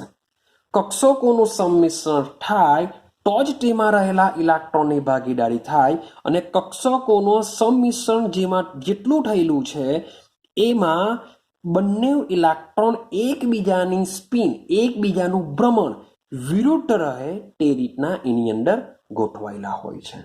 જેટલું સંમિશ્રણ વધારે થાય એટલો જ સહસંયોજક બંધ મજબૂત બને. જ્યારે તમે ચેક કરો, આ ટોપિકની શરૂઆતમાં મેં તમને H2 અને F2 વચ્ચેની બંધ એન્થાલ્પી અને બંધ લંબાઈ વિશેની વાત કરી. આની વધારે હતી, આની ઓછી હતી. એનો મતલબ શું થાય કે આમાં પરમાણ્વીય કક્ષકોનું સંમિશ્રણ ઓછું થયું હશે, જ્યારે આમાં પરમાણ્વીય કક્ષકોનું સંમિશ્રણ વધારે થયું હશે, માટે આની બંધ એન્થાલ્પી વધારે હોય છે કમ્પેરિઝન ટુ F2, જે આપણે વીબીટી થિયરી દ્વારા નક્કી કરી શકે છે. ક્લિયર થાય છે?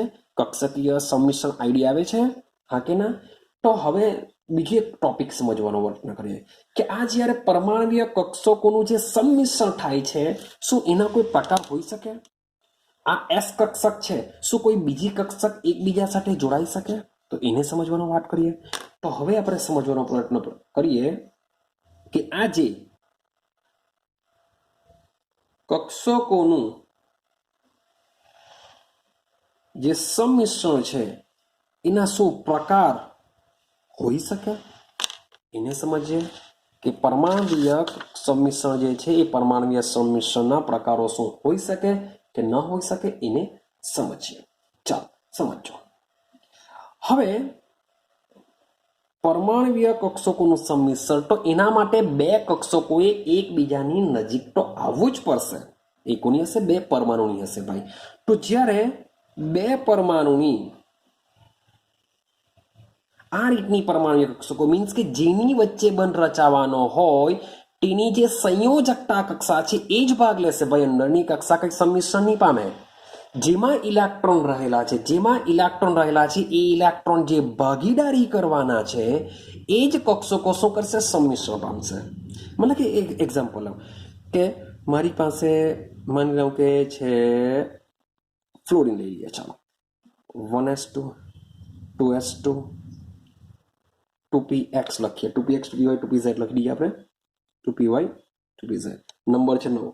તો 2 ને 2 4, 5 6 7 8 9 મીન્સ કે 2 2 ને 1 આ રીતના થશે, એવું સમજીએ આપણે. એટલે 9 ઇલેક્ટ્રોન થઈ ગયા. મતલબ કે ભાઈ આને મારે H સાથે જોડાવો છે, એમાં 1s1 છે. તો ભાઈ આની પાસે એક ઇલેક્ટ્રોન ઘટે છે, આને બી એક ઇલેક્ટ્રોન જો મળી જાય તો ભાઈ હિલિયમ બની જાય, આ બની જશે નિયોન. તો આની 1s કક્ષક અને આની pz કક્ષકો એકબીજા સાથે સંમિશ્રણ પામશે. આ બધી કક્ષકો સંમિશ્રણ પામતી નથી. ઉતરશે કઈ દિમાગમાં? તો જ્યારે હવે કઈ કઈ કક્ષકો કેવી રીતના સંમિશ્રણ પામશે એને સમજીએ. તો જ્યારે બે પરમાણુની કક્ષકો એકબીજાની નજીક આવે તો શાની રચના કરે? બંધની રચના કરશે. હવે કક્ષકો જ્યારે એકબીજાની નજીક આવે છે ત્યારે કક્ષકોનું શું થશે? સંમિશ્રણ થશે તો જ બંધ રચાશે, એવું વીબીટી કહે છે કે કક્ષકોનું સંમિશ્રણ થાય તો કક્ષકોમાં રહેલા ઇલેક્ટ્રોન સંમિશ્રણવાળા ભાગમાં એકબીજાથી વિરુદ્ધ સ્પિન રાખીને ગોઠવાશે તો જ સહસંયોજક બંધની રચના થાય છે, એવું વીબીટી કહે છે. તો આ જે કક્ષકોનું જે સંમિશ્રણ છે એ સંમિશ્રણ એકચ્યુઅલી 3 પ્રકારે થાય છે. એક છે ધન સંમિશ્રણ, એક છે ઋણ સંમિશ્રણ અને એક છે શૂન્ય સંમિશ્રણ.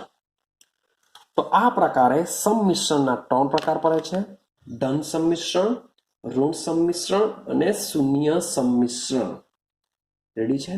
ચાલો તો હવે સમજીએ કે ધન સંમિશ્રણ ક્યારે થશે, ઋણ સંમિશ્રણ ક્યારે થશે અને શૂન્ય સંમિશ્રણ ક્યારે થશે. તો આ ત્રણે ત્રણનો જે આધાર છે, મીન્સ કે ધન થશે, ઋણ થશે કે શૂન્ય થશે, એનો આધાર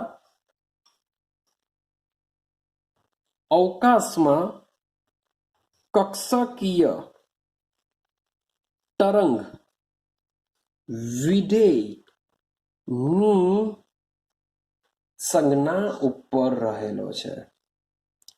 અવકાશમાં કક્ષકીય તરંગ, યાદ કરો આવું તરંગ આવે એટલે કોણ આવે? ક્વોન્ટમ યંત્રશાસ્ત્ર આવે. શ્રોડિંજર તરંગ સમીકરણ, જેમાં બી આપણે ક્વોન્ટમ યંત્રશાસ્ત્ર પર આધારિત હતું. સેમ અહીંયા પણ કે જ્યારે આપણે પરમાણુય કક્ષકો જે એકબીજા સાથે જોડાઈને આ ધન સંમિશ્રણ, ઋણ સંમિશ્રણ કે શૂન્ય સંમિશ્રણ પામશે, એ અવકાશમાં કક્ષકીય તરંગ વિધેયની સંજ્ઞા ઉપર આધાર રાખશે. શાના ઉપર?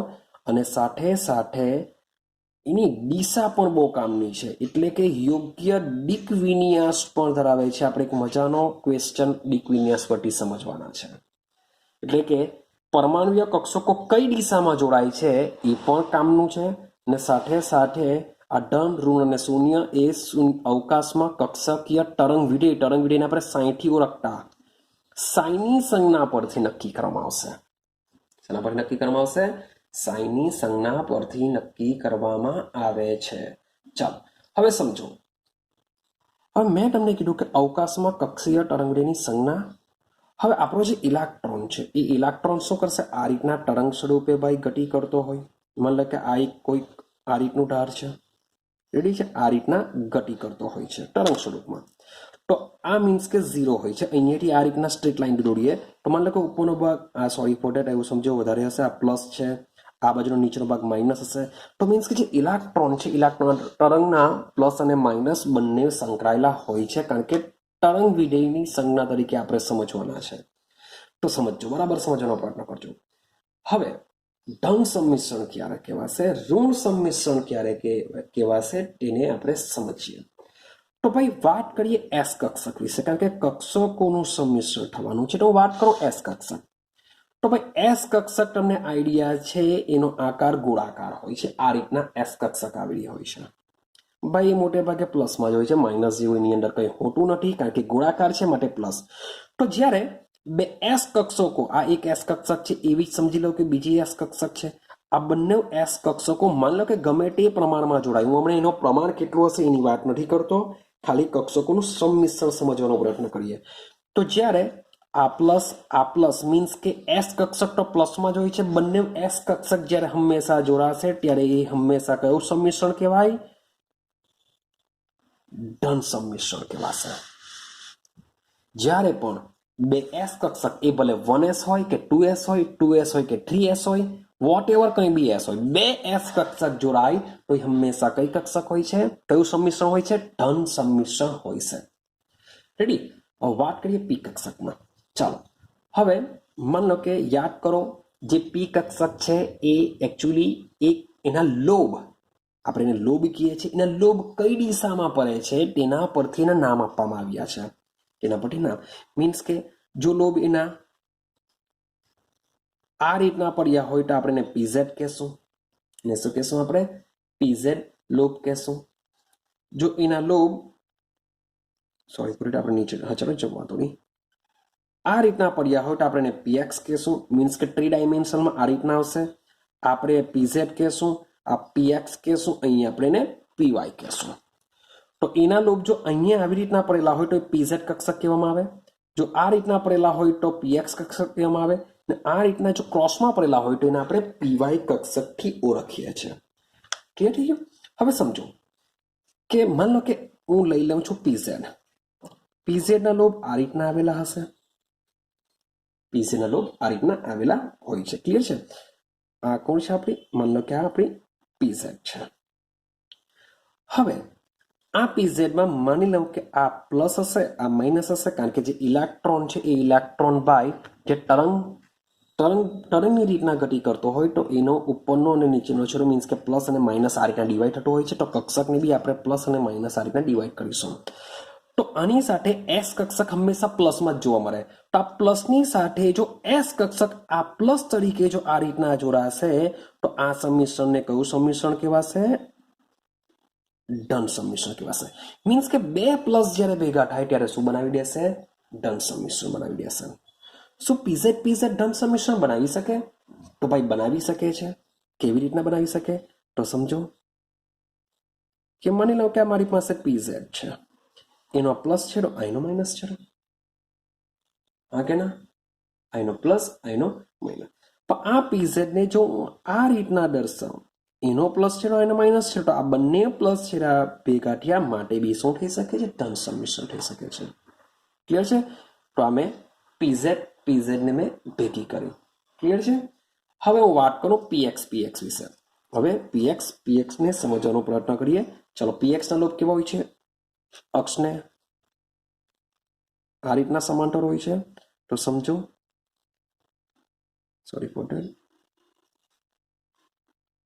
આ રીતના. ચાલો, તો ભાઈ મારી પાસે આ પણ પીએક્સ છે, અહીંના અક્ષનું હશે. આ બી મારી પાસે પીએક્સ છે. આનો પ્લસ છેડો, અહીંયા માઇનસ માઇનસ. તો આ જ્યારે આ રીતના સંમિશ્રણ થતું હોય તો આપણે એને શું કહેશું? ધન સંમિશ્રણ કહેશું. તો છે કે દિમાગમાં? સેમ. ચાલો, વાય ની વાત કરીએ. પીવાય બાય એકબીજા સાથે, સોરી ફોર ધેટ. ચાલો,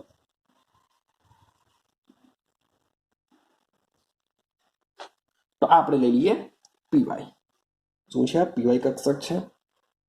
આ પ્લસ આ માઇનસ તો આ પણ શું કહેવાશે? ધન સંમિશ્રણ કહેવાશે. મીન્સ કે એના બે લોબ જે સમાન લોબ હોય એ જો એકબીજા સાથે જોડાતા હોય તો એને આપણે શું કહેશું? ધન સંમિશ્રણ કહેશું. તો વિચારો ઋણ સંમિશ્રણ કોને કહેવાશે? તો સેમ પાછું હવે હું ઋણ સંમિશ્રણની વાત કરું, જરાક સમજજો. હવે આ ધનની જેમ આપણે ઋણ સંમિશ્રણ વાત કરીએ. ઋણ સંમિશ્રણની કે ઋણ સંમિશ્રણ ક્યારે કહેવાશે? બરાબર સમજો. ચાલો, ભાઈ બે એસ કક્ષકો ભેગી થઈને હંમેશા મેં તમને કીધું ધન જ બને, કારણ કે ગોળાકાર છે. તો ઋણ સંમિશ્રણમાં ભાઈ શરૂઆત આપણે ઝેડ પરથી કરીએ. માન લો કે આ પીઝેડ છે, આ શું છે? પીઝેડ છે. હવે ભાઈ તમે અહીંયા પ્લસ મૂકો કે અહીંયા માઇનસ મૂકો, એની સાથે કોઈ ફરક નહીં પડશે. પણ માન લો કે આ એનો પ્લસ છેડો છે, આ એનો માઇનસ છેડો છે. આ પીઝેડ છે, આ એસ કક્ષક આવી કોઈ પણ એક એસ કક્ષક છે. એસ હંમેશા પ્લસ હોય છે. તો જ્યારે પ્લસ અને માઇનસ ભેગા થતા હોય છે ત્યારે એને શું કહેવાશે? ઋણ સંમિશ્રણ કહેવાશે. સેમ માન લો કે આપણી પાસે આ પીએક્સ કક્ષક હશે. આ શું છે? પીએક્સ કક્ષક. આ બી પીએક્સ છે, આ બી પીએક્સ છે. આનો પ્લસ છેડો, આનો માઇનસ છેડો, આનો માઇનસ ને આનો પ્લસ જો આ રીતના જોડાતા હોય તો આપણે ઋણ સંમિશ્રણ કહેશું. યાદ રાખજો, આપણે પી એસ કક્ષક મીન્સ કે તમે કોઈ પણ પી સાથે જોઈન્ટ કરી શકો છો. મીન્સ કે આ પીએક્સ કક્ષક છે આ રીતના, આનો પ્લસ છેડો, આનો માઇનસ છેડો. તમારે એસ કક્ષકને અહીંયા જ જોડવી પડશે, કારણ કે હંમેશા પ્લસ આવે છે તો જ એ ઋણ સંમિશ્રણ બની શકે. તો આ પીએક્સ, આ છે એસ કક્ષક. તો આ રીતના બની શકે છે. રેડી? પણ જ્યારે પી ની વાત કરીએ, મીન્સ કે એસ કક્ષકને તમે કોઈ પણ પીએક્સ, પીવાય, પીઝેડ સાથે જોડી શકો છો. પણ જ્યારે પીઝેડ ની વાત કરતા હોય, પીએક્સ ની વાત કરતા તો પીએક્સ પીએક્સ જ જોડાય. સેમ હવે પીઝેડ ની વાત કરતો હું તો પીઝેડ પીઝેડ જ જોડાશે. એટલે કે આ છે પીઝેડ, તો હું આની સાથે પીએક્સ જોડી શકતો નથી. પીઝેડ સાથે પીઝેડ કક્ષક જ જોડાશે. તો આ એક પીઝેડ, આ બીજી પીઝેડ, આનો પ્લસ, અહીંયા માઇનસ, તો અહીંયા મારે પ્લસ મૂકવું પડશે, અહીંયા માઇનસ. તો આ પ્લસ અને માઇનસ ભેગા થાય છે માટે એને ઋણ સંમિશ્રણ કહેશું. ક્લિયર થાય છે? સેમ વાયની જો વાત કરીએ તો વાયની બી લઈ લઈએ આપણે. ચાલો, આ રીતના પીવાય છે, આ બી એક પીવાય છે, બંને પીવાય છે. આનો પ્લસ છેડો, આનો માઇનસ છેડો, આનો માઇનસ ને આનો પ્લસ જો આ રીતના સંમિશ્રણ થયું હોય તો એને આપણે શું કહેવાના? ઋણ સંમિશ્રણ કહેવાના. માન લો કે આ જ પીઝેડ પીવાયને હું એસ સાથે જોડવાનો પ્રયત્ન કરું તો મારે 100% આની સાથે જ જોડવું પડે, કારણ કે પ્લસ છેડો છે, આ માઇનસ છેડો છે. તો આ બની જશે ઋણ સંમિશ્રણ. યાદ રાખજો, પીએક્સ ને પીએક્સ સાથે જ જોડવી પડે, પીવાય ને પીવાય સાથે જ જોડવી પડે, પીઝેડ ને પીઝેડ સાથે જ જોડવી પડે અને એસ ને તમે આની કોઈની બી સાથે જોઈન્ટ કરી શકો છો. તો આ રીતના તમે ઉપયોગ કરીને ધન સંમિશ્રણ અને ઋણ સંમિશ્રણ સમજી શકો છો. હવે શૂન્ય સંમિશ્રણ શું છે એને સમજવાનો પ્રયત્ન કરીએ. શૂન્ય સંમિશ્રણ નામ જ છે એનું શૂન્ય સંમિશ્રણ. મતલબ એસ ની વાત કરું, મારી પાસે આ એસ કક્ષક છે પ્લસ મારી પાસે આ એસ કક્ષક છે. જો એકબીજાની નજીક છે, એકબીજાની નજીક, હજુ બી થોડાક દૂર દોરેલા છે એકચ્યુઅલી. આ રીતના એની આકૃતિ આવશે પ્લસ આ રીતના પ્લસ. જો ખાલી ટચ થયેલા છે, એનો કોઈ પણ ભાગ એકબીજામાં સંમિશ્રણ પામ્યો નથી, તો આને શું કહેવાશે? શૂન્ય સંમિશ્રણ કહેવાશે. સેમ એ જ રીતના માની લો કે મારી પાસે પીએક્સ કક્ષક છે, આ શું છે? પીએક્સ. તો આ જે એસ કક્ષક છે જો આ રીતના સંમિશ્રણ પામેલી હોય, તો જો એનો લોભ આની અંદર કે આની અંદર તમને જોવા મળતો નથી, તો એને કહેશું શૂન્ય સંમિશ્રણ. મે બી આને બી શૂન્ય સંમિશ્રણ કહેવાશે, પણ આ રીતના હોય તેને બી શૂન્ય કહેવાશે. માની લો કે પીઝેડ ની વાત કરું, આ રીતના એક છે, મે બી એસ કક્ષક જોડવાનું હોય તો અહીંયા મૂકી દો તમે, તો આને શૂન્ય સંમિશ્રણ કહેવાય, કારણ કે જોઈન્ટ જ નથી થઈ. તો જ્યારે પરમાણુય કક્ષકો એકબીજાની નજીક તો આવેલી હોય પણ એકબીજામાં ઓવરલેપિંગ એટલે કે સંમિશ્રણ પામતી નહીં હોય, એકબીજા સાથે ખાલી ટચ થયેલી હોય, તો આપણે એને શું કહેશું? સંમિશ્રણ કહેશું. જોડાયેલી નહીં હોય તો બી સંમિશ્રણ, ખાલી ટચ થયેલી હોય તો બી આપણે શૂન્ય સંમિશ્રણ કહેશું. તો આઈડિયા આવે છે? તો આ રીતના સંમિશ્રણના કેટલા પ્રકાર પડતા હોય છે? 3 પ્રકાર પડતા હોય છે: ધન સંમિશ્રણ, ઋણ સંમિશ્રણ અને શૂન્ય સંમિશ્રણ. રેડી? ચાલો હવે આપણે એક મજાનો કન્સેપ્ટ સમજવાનો પ્રયત્ન કરીએ. હવે શું છે કન્સેપ્ટ સમજજો. હવે ટોપિક લઈએ છે આપણે આગળ વાત કરીને આવેલા કે આ જે પરમાણુય કક્ષકોનું જે સંમિશ્રણ છે એ દિશાત્મક ગુણધર્મ ધરાવતું હોય છે, એટલે કે એને દિશા સાથે લેવા દેવા હોય છે. તો એને આપણે સમજીએ. તો ટોપિક આપણો કયો આવશે?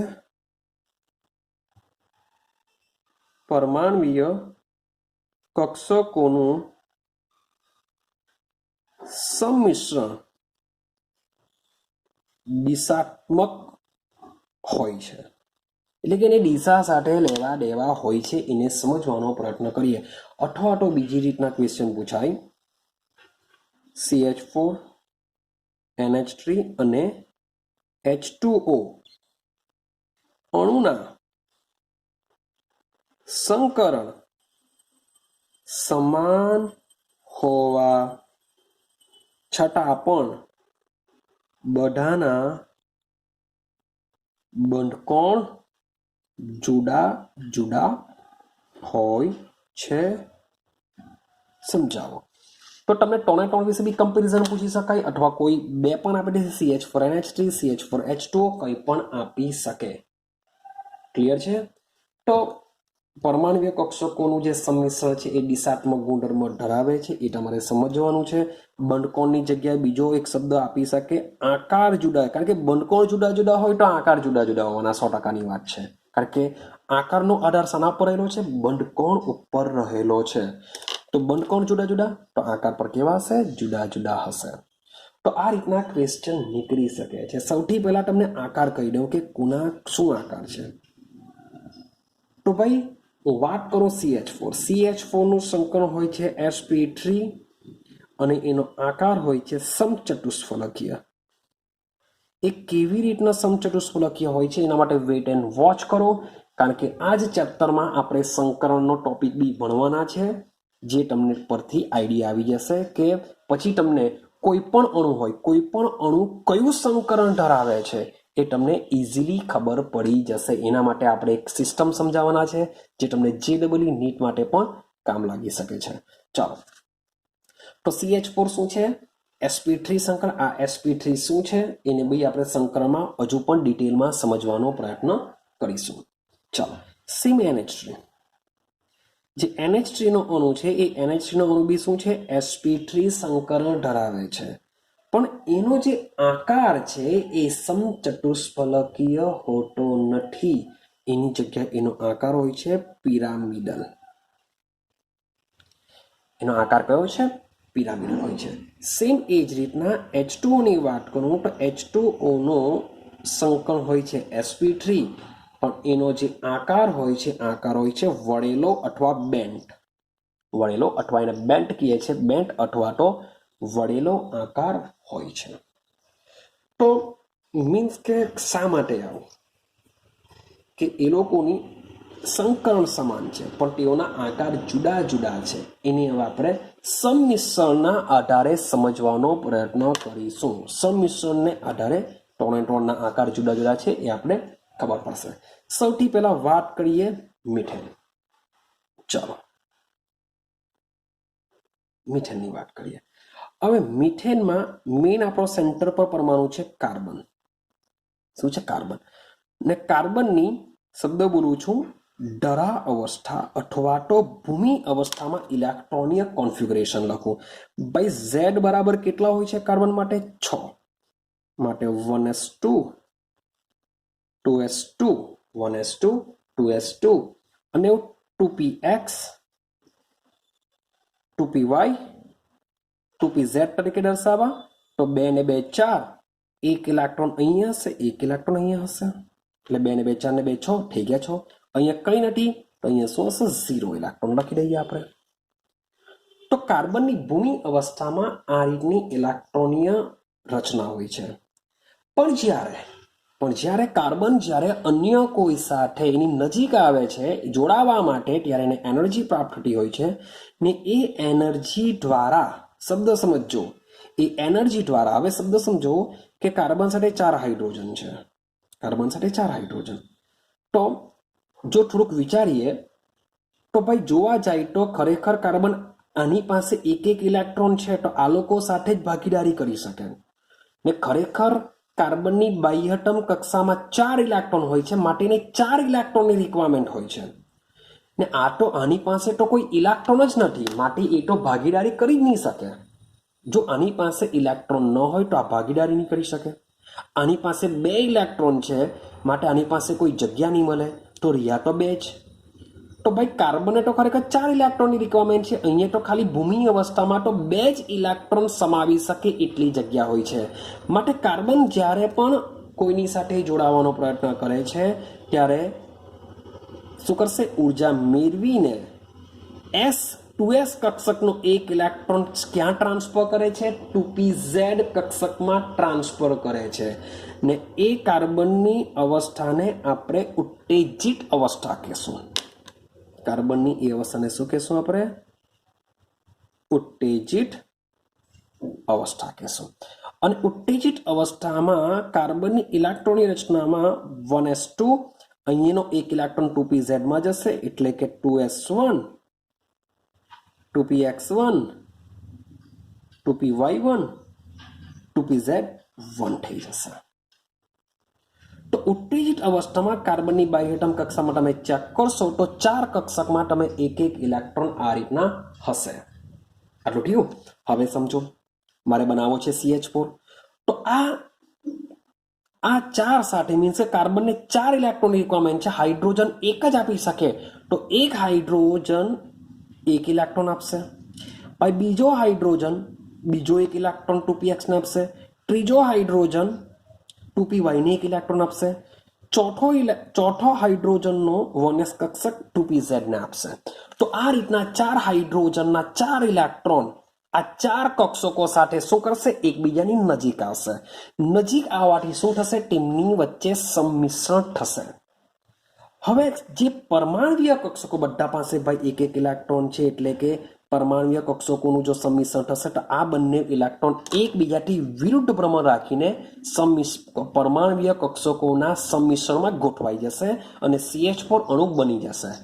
પણ આપણે સમજવાનો પ્રયત્ન કરીએ છીએ કે દિશાત્મક ગુણધર્મ ધરાવે છે. હવે જરાક સમજવાનો પ્રયત્ન કરજો. ચાલો હવે કાર્બન પાસેની બાહ્યતમ કક્ષામાં 4 ઇલેક્ટ્રોનના 4 ઇલેક્ટ્રોન કક્ષકોમાં જો 1 છે એટલે કે 1s કક્ષકો સાથે સંમિશ્રણ પામવા માટે તેઓ તૈયાર છે ને આ લોકો વચ્ચે જો સંમિશ્રણ થાય તો કાર્બન હાઇડ્રોજન વચ્ચે શું થશે? 4 સહસંયોજક બંધ આ રીતના રચાઈ જશે. રેડી છે? હવે મેઇન સમજવાનો પ્રયત્ન કરીએ આપણે. હવે સમજો ભાઈ આ જે 1s કક્ષક હોય છે કેવી હોય છે? ગોળાકાર હોય છે. હવે ગોળાકાર હોય તો એને કોઈ દિશા સાથે લેવા દેવા હોતું નથી. 1s કક્ષક છે, દિશા સાથે કોઈ લેવા દેવા નથી. પણ આ જે પી કક્ષકો છે એ કેવી હોય છે? દિશાત્મક ગુણધર્મો ધરાવતી હોય છે. કેવી હોય છે? દિશાત્મક ગુણધર્મો ધરાવતી હોય છે. કેવી રીતના? તો ભાઈ તમને સમજીને આવ્યા કે આ રીતના જે લાઈનમાં હશે તેને આપણે પીઝેડ કક્ષક કહેવાના, આ રીતના જે ઉપર હશે તેને પીએક્સ કક્ષક કહેવાના, અને બહાર નીકળતી દિશા જેને આપણે આ રીતના દર્શાવીએ છીએ જેને આપણે પીવાય કરવાના. તો આ જે પીએક્સ ટુ પીવાય ટુ પીઝેડ એટલે કે કોઈ પણ પી કક્ષક હોય પીએક્સ પીવાય પીઝેડ એ આ રીતના ગોઠવાયેલી હોય. ક્લિયર છે? માન લો કે પીઝેડ ની વાત કરીએ તો પીઝેડમાં શું થવાનું? એના લોબ આ રીતના ગોઠવાયેલા હશે, એટલે કે આ બાજુની સાઈડ બી હશે. સેમ પીએક્સમાં સેમ આ રીતના ગોઠવાયેલું હશે, પીવાયમાં સેમ આ રીતના ગોઠવાયેલું હશે. હવે આની સાથે જે 1s કક્ષક જો જોડાય તો હું હવે ઇન્ડિવિજ્યુઅલ દોરું છું. માન લો કે અમારી પાસે પીઝેડ કક્ષક છે તો મે બી લોબ એને આ રીતના જોડાશે. મે બી અમારી પાસે શું છે? પીએક્સ કક્ષક છે તો એનો લોબ આ રીતના જોડાશે. માન લો કે મારી પાસે આ ક્રોસમાં પીવાય છે તો એની સાથે આ એસ કક્ષક આ રીતના જોડાઈ જશે. તો આ જે કક્ષકોનું આ ત્રણ કક્ષકોનું સંમિશ્રણ છે અને તમને ખબર છે કે આ પીએક્સ પીવાય અને જે પીઝેડ છે એ એકબીજાથી 90 અંશના ખૂણે ગોઠવાયેલી હોય છે.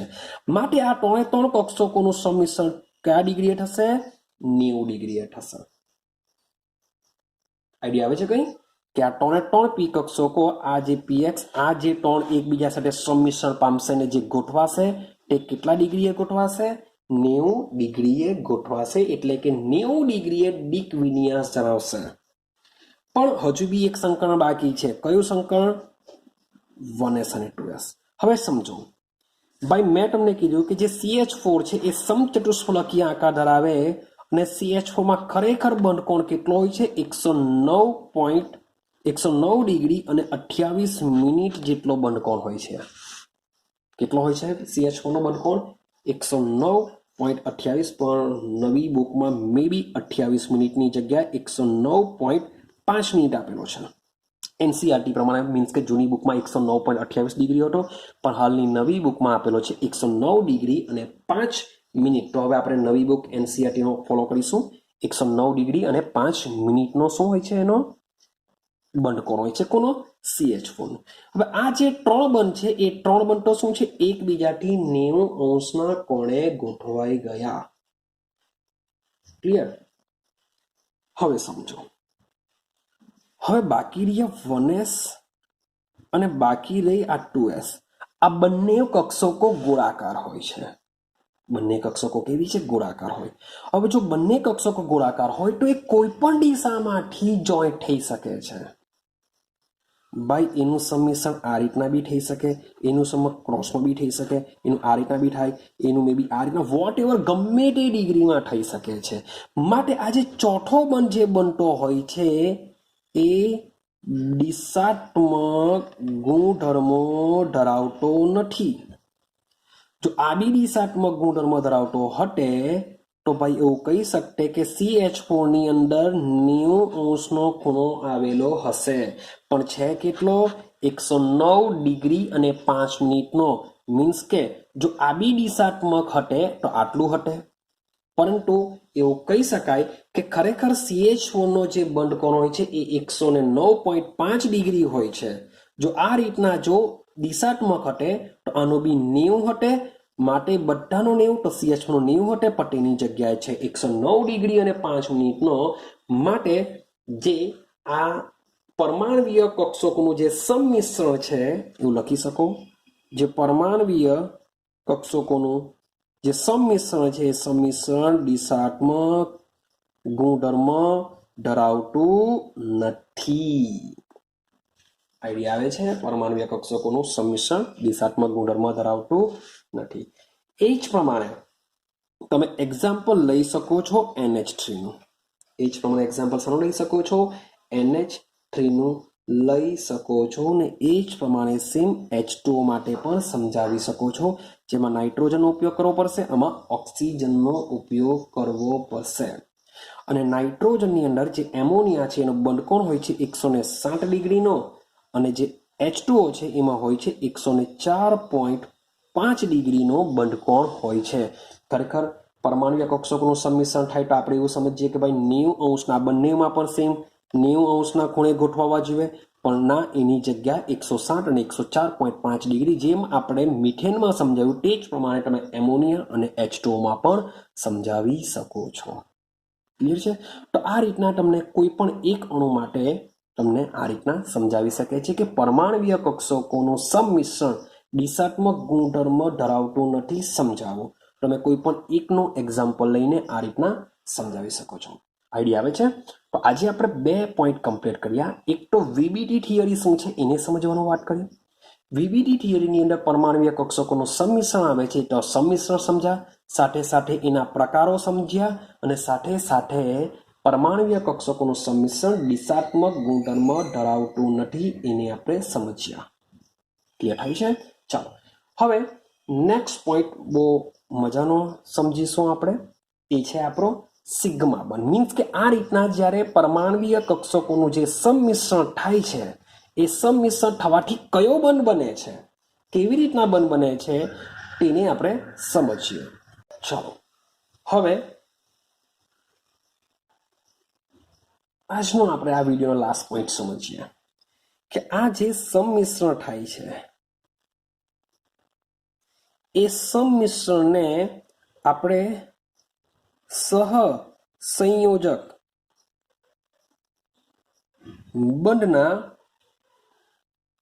પ્રકાર પાડીશું, અથવા તો બંધનો સ્વભાવ બી તમે કહી શકો છો. સ્વભાવ અથવા તો પ્રકાર તમે કહી શકો છો.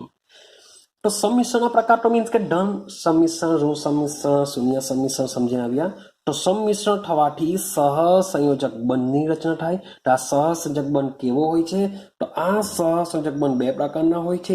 એક રચાય છે સિગ્મા બંધ રચાશે, જેને આપણે આ રીતની સંજ્ઞાથી દર્શાવી શકીએ. સિગ્મા બંધ, જેને કહેશું આપણે સિગ્મા, અને કહેશું આપણે સિગ્મા બંધ. એ જ રીતના બીજો એક બંધ રચી શકાય. મીન્સ કે જ્યારે પરમાણ્વીય કક્ષકોનું સંમિશ્રણ થાય છે ત્યારે બીજો એક બંધ રચી શકાય છે પાઈ બંધ. બીજો શું રચી શકાય છે? આ રીતના પાઈ બંધ રચી શકાય છે, જેને આપણે આ રીતના કહીશું પાઈ. તો જ્યારે 2 પરમાણ્વીય કક્ષકો એકબીજા સાથે સંમિશ્રણ પામે છે, ભલે ઇલેક્ટ્રોન યુગ્મની ભાગીદારી કરે છે, એ ઇલેક્ટ્રોન યુગ્મ 100% પરમાણ્વીય કક્ષકોના સંમિશ્રણ પામતા ભાગની અંદર જ હશે, તેમ છતાં પણ એ કેવું બનશે? સિગ્મા બંધ બનાવે અને પાઈ બંધ. બેમાંથી કોઈ એક બનાવી શકે. બંને નહીં બનાવે, બેમાંથી કોઈ એક બનાવે. તો હવે આપણે સમજવાનો પ્રયત્ન કરીશું. સૌથી પહેલા સિગ્મા બંધ કોને કહેવાશે? પાઈ બંધ કોને કહેવાશે? સિગ્મા બંધ ક્યારે બનશે અને પાઈ બંધ ક્યારે બનશે? તો કેવી પરમાણ્વીય કક્ષકો એકબીજા સાથે જોડાવાથી સિગ્મા બંધ બનશે, અને સાથે સાથે કેવી પરમાણ્વીય કક્ષકો એકબીજા સાથે જોડાવાથી પાઈ બંધ રચાશે? તો બહુ ઇમ્પોર્ટન્ટ છે કે સિગ્મા બંધ ક્યારે રચાય, પાઈ બંધ ક્યારે રચાય. અને તમને VSQ ની અંદર આવા ક્વેશ્ચન નીકળતા હોય છે કે સિગ્મા બંધ અને પાઈ બંધની સંખ્યા ગણો. સિગ્મા બંધ અને પાઈ બંધની સંખ્યા ગણો. તો એવા બી ક્વેશ્ચન હોય છે. એવા ક્વેશ્ચનો બી આપણે થોડા ઘણા તમને એક્ઝામ્પલ હું આપા. સૌથી પહેલા સમજવાનો પ્રયત્ન કરીએ સિગ્મા બંધ. ચાલો, ઓકે, ચાલો ન્યૂ પેન લઈ લઈએ. Okay, done. ચાલો, આપણે હવે વાત કરવાના સિગ્મા બંધ વિશે, જેને આપણે આ રીતના દર્શાવીશું. ઠીક છે? ચાલો, તો સમજો, આ જે સહસંયોજક બંધ છે, યાદ રાખજો, આંતરકેન્દ્રીય અક્ષ પર બંધન પામતી પરમાણ્વીય કક્ષકોના છેડાથી, શબ્દ છે છેડાથી, છેડાના સંમિશ્રણથી રચાય છે. શું થશે કે આંતરકેન્દ્રીય અક્ષ પરના બંધન પામતી પરમાણ્વીય કક્ષકોના છેડાથી છેડાના સંમિશ્રણથી રચાય છે. કેવી રીતના અને સમજીએ. ક્લિયર છે? તો કેવી રીતના સિગ્મા બંધ બનશે એને સમજવાનો પ્રયત્ન કરીએ. અને આ સંમિશ્રણને બીજો એક શબ્દ આપવામાં આવે છે અને શીર્ષ ઉપર અથવા તો અને અક્ષીય સંમિશ્રણ પણ કહેવાશે. આ પણ વળી યાદ રાખવા જેવો કે શીર્ષ ઉપર અથવા અક્ષીય સંમિશ્રણ પણ કહેવાશે. તો સમજો કે ક્યારે સિગ્મા બંધ રચાઈ શકે, ક્યારે પાઈ બંધ. તો આપણે સિગ્મા બંધની વાત કરીએ. મને કહું એસ કક્ષકની વાત કરું છું. મારી પાસે કોઈ બી એસ લઈ લેજો, કોઈ બી એસ કક્ષક, કોઈ પણ એટલે 1s 2s 3s vote ever જે હોય તે. તો આ રીતના મારી પાસે બે એસ કક્ષક છે. રેડી? હવે આ બે એસ કક્ષકો જ્યારે જોડાય છે તો તે આ રીતના સંમિશ્રણ પામવાની, એટલે કે એસ કક્ષક સંમિશ્રણ કરવાની. તો આ એસ કક્ષક જ્યારે બી સંમિશ્રણ પામશે ત્યારે હંમેશા સિગ્મા બંધ રચાશે. યાદ રાખજો, દિમાગમાં ફિટ કરી દેજો કે જ્યારે બે એસ કક્ષકોનું સંમિશ્રણ થાય ત્યારે હંમેશા કયું બનશે? સિગ્મા બંધ. હવે એની આંતરકેન્દ્રીય અક્ષ એટલે કે આ રીતના એમાંથી પસાર થતી જે અક્ષ છે એ અક્ષ બંને એકબીજાથી ભેગી થશે, એટલે કે આ રીતના. તો એને શું કહેશું આપણે? સિગ્મા બંધ રચશે. એટલે કે અક્ષીય સંમિશ્રણ કહેવાશે કે બંનેની અક્ષ પર એકબીજા સાથે ભેગી થાય છે. એટલે કે આનો છેડો આના છેડા સાથે જો આંતરકેન્દ્રીય અક્ષ પર આંતરકેન્દ્રીય અક્ષ બંધન પામતી પરમાણુ કક્ષકો એટલે કે આ કક્ષક અને આ કક્ષક આંતરકેન્દ્રીય અક્ષ પર સંમિશ્રણ પામવાના. છેડાથી આનો છેડો અને આનો છેડો, આ અક્ષનો છેડો આ અક્ષનો છેડો બંને શું કરશે? ભેગા થશે અને સિગ્મા બંધ રચશે. ક્લિયર? તો જ્યારે પણ બે અર્ધપૂર્ણ એસ, બંને અર્ધ તો હોવી જોઈએ, આની પાસે એક ઇલેક્ટ્રોન આની પાસે એક ઇલેક્ટ્રોન, તો આ બંને અર્ધપૂર્ણ એસ કક્ષકોનું આંતરકેન્દ્રીય અક્ષ પર સંમિશ્રણ થાય છે અને સિગ્મા બંધ રચતું હોય છે. તો આને શું સંમિશ્રણ કહેશું? એસ એસ સંમિશ્રણ કહેવાશે. અને શું કહેવાશે? એસ એસ સંમિશ્રણ. હવે વાત કરીએ એસ પી સંમિશ્રણની.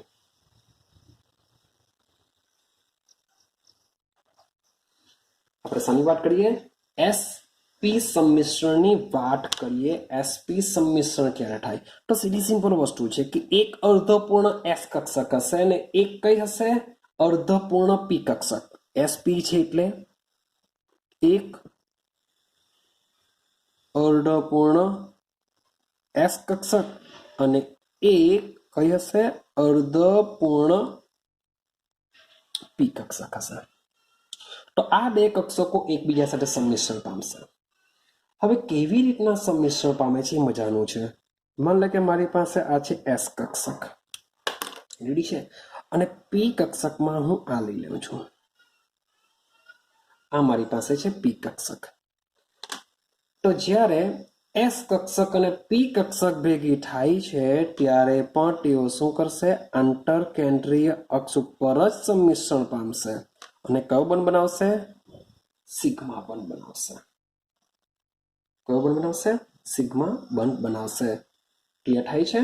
આ આપણી કઈ કક્ષક હોય છે? મોટે ભાગે આપણે પીઝેડ કક્ષકથી આને આપણે દર્શાવીએ છીએ. કઈ કક્ષકથી? પીઝેડ. હવે સમજો શું? હવે એસપી માં તો 100% આ જ આવશે. શું સર? પીએક્સ પીવાય? તો એસ સાથે કોઈ બી કક્ષક તમારી જોડાતી હોય તો મોટે ભાગે શું બનાવતું હોય છે? સિગ્મા બંધ બનાવશે. એસ સાથે જે બી પી કક્ષક જોડાશે સિગ્મા. પણ મજાનું છે પીપી સંમિશ્રણ.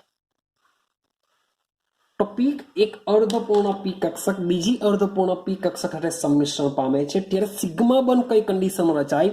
તો સિગ્મા બંધ સમજો કે માની લો કે આ મારી પાસે એક છે પીઝેડ કક્ષક, સેમ એ જ પ્રમાણે બીજી પીઝેડ કક્ષક છે. તો આ આંતરકેન્દ્રીય અક્ષ અને બી આંતરકેન્દ્રીય અક્ષ, તો આ બંનેની આંતરકેન્દ્રીય અક્ષનો આ એક કક્ષકનો છેડો આ એક બીજી કક્ષકનો છેડો એટલે કે છેડાથી છેડા આગળ દ્વારા જોડાઈને એ લોકો શું કરશે? આ રીતના શું કરશે? સંમિશ્રણ પામશે અને કયો બંધ બનાવશે?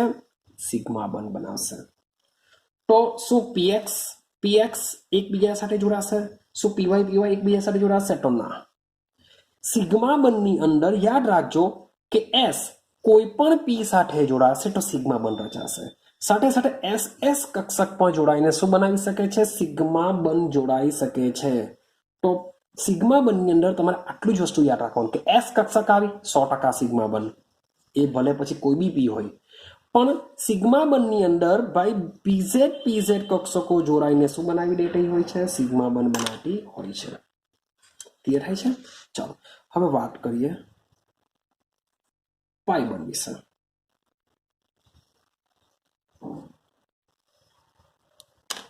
હવે વાત કરીશું પાઈ બંધ. ચાલો, તો પાઈ બંધની રચનામાં શું થશે? તો પાઈ બંધની રચનામાં જે પરમાણવીય કક્ષકો એવી રીતે, શબ્દ જો, એવી રીતે મિશ્રણ થાય છે કે તેમની અક્ષ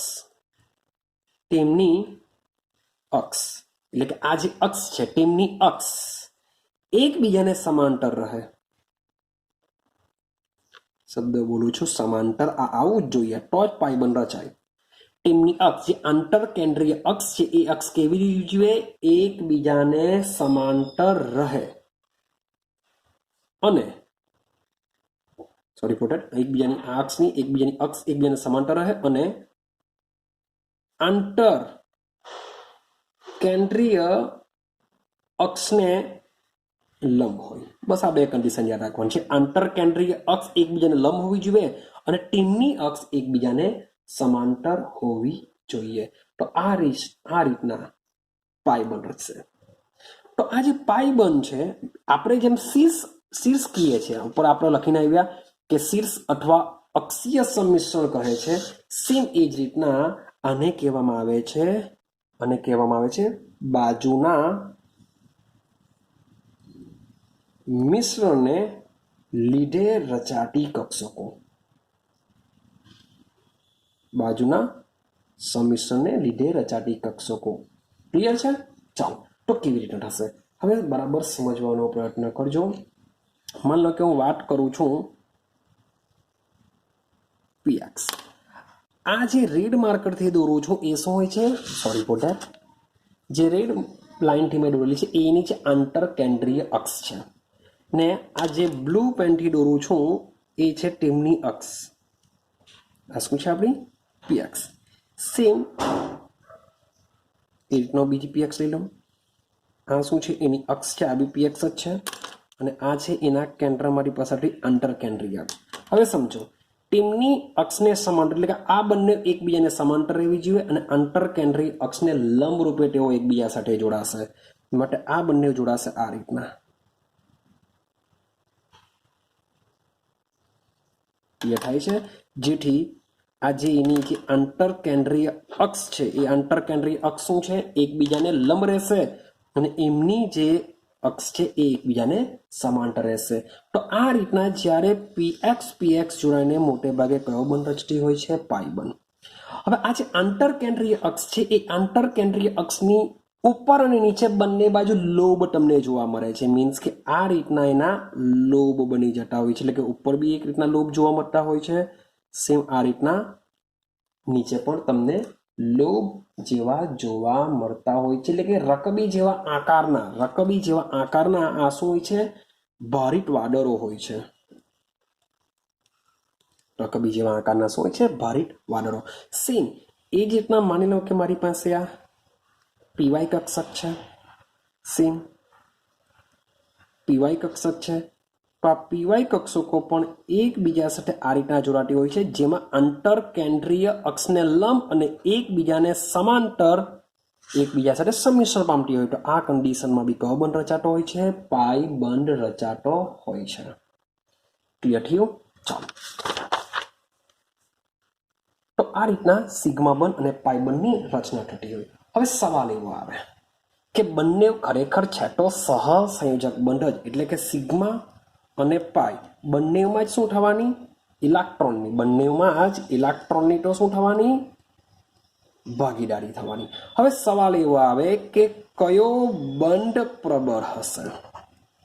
કયો બંધ પ્રબળ હશે? તો ભાઈ પ્રયોગો દ્વારા એવું સાબિત થયું છે કે જે સિગ્મા બંધ હોય છે એ સિગ્મા બંધની અંદર જે સંમિશ્રણ થતું હોય છે કેવું થતું હોય છે? વધુ થતું હોય છે. જ્યારે સંમિશ્રણ વધુ થાય ત્યારે જે બંધ રચાતો હોય બંધ કેવો થતો હોય? મજબૂત બનતો હોય છે, કારણ કે એ આંતર કેન્દ્રીય અક્ષથી સંમિશ્રણ પામતા હોય છે. જ્યારે પાઈ બંધમાં સંમિશ્રણ ઓછું થાય છે, કારણ કે તેઓ શું કરે છે? છેડા આગળથી સંમિશ્રણ એકબીજાને સમાંતર રહીને તેઓ સંમિશ્રણ પામતા હોય છે. માટે તેમની વચ્ચે પરમાણ્વીય કક્ષકોનું સંમિશ્રણ ઓછું થતું હોય છે. તો સિગ્મા અને પાઈ બંધમાં યાદ રાખજો કે સિગ્મા બંધ કેવો હોય છે? મજબૂત હોય છે, કારણ કે એમાં પરમાણ્વીય કક્ષકોનું સંમિશ્રણ વધારે થતું હોય છે. તો ખાલી આટલું એક યાદ રાખવાનું છે કે સિગ્મા બંધ ક્યારે બને, પાઈ બંધ ક્યારે બને. સિગ્મા બંધની મજબૂતાઈ કેવી હોય છે? પાઈ બંધની કેવી હોય છે? તો સિગ્મા બંધ કેવો હોય છે? એકદમ મજબૂત હોય છે. તો આટલો આ એક કન્સેપ્ટ હતો સિગ્મા બંધ અને પાઈ બંધ. તો સિગ્મા બંધ અને પાઈ બંધના મોટે ભાગે 11 સાયન્સની અંદર મે બી જો વ્યાખ્યા પૂછાઈ જાય તો, પરંતુ મોટે ભાગે શું કરશે? તમને કોઈ અણુ આપી દેશે, સંયોજન આપી દેશે અને એમાં સિગ્મા બંધ અને પાઈ બંધ પૂછશે.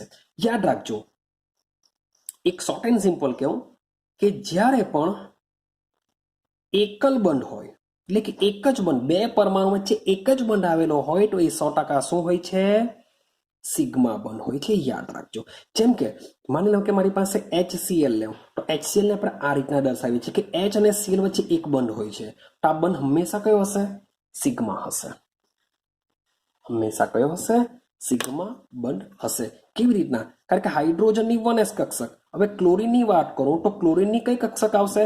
અરે માની લો કે કોઈ પણ એક 2pz આવશે. ચાલો, તો જોડાવાનું તો એક s કક્ષક અને p સેટ કક્ષક. તો s અને જ્યારે બી p કક્ષક જોડાતી હોય, s આવે એટલે 100% સિગ્મા બંધ જ આવે, નક્કી જ છે. આઈડિયા આવે છે? તો જ્યારે બી એકલ બંધ હોય ત્યારે હંમેશા શું થશે? સિગ્મા બંધ રચાશે. પણ વાત કરીએ, માનો કે ઇથિન લખું, ઇથિન 10માં આવી જતું હશે, આને કહેશું આપણે ઇથિન. તો જ્યારે પણ બે પરમાણુ વચ્ચે ડ્રીબન હોય, કોઈ પણ બે પરમાણુ વચ્ચે ડ્રીબન હોય ત્યારે ડ્રીબનમાંથી એક સિગ્મા બંધ હોય છે અને એક પાઈ બંધ હોય છે. શું હોય છે? એક સિગ્મા બંધ હોય છે, એક પાઈ બંધ હોય છે. તો આનું પણ આપણે ડિટેલમાં મીન્સ કે 11 સાયન્સમાં અભ્યાસ કરવાના છે.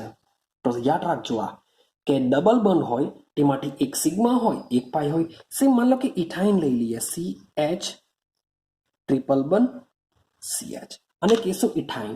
તો ઇથાઇનમાં ટ્રિપલ બંધ આવશે, તો એમાંથી 100% એક સિગ્મા હશે, બાકીના જે બે છે એ બે પાઈ હશે. આ યાદ રહેવું જોઈએ. ખબર પડે છે કઈ? તો એક વાર માની લો કે તમને ખાલી અણુ આપી દે, તમને પૂછે કે ભાઈ CH3COOH માં કેટલા સિગ્મા બંધ અને કેટલા પાઈ બંધ છે, સમજાવો.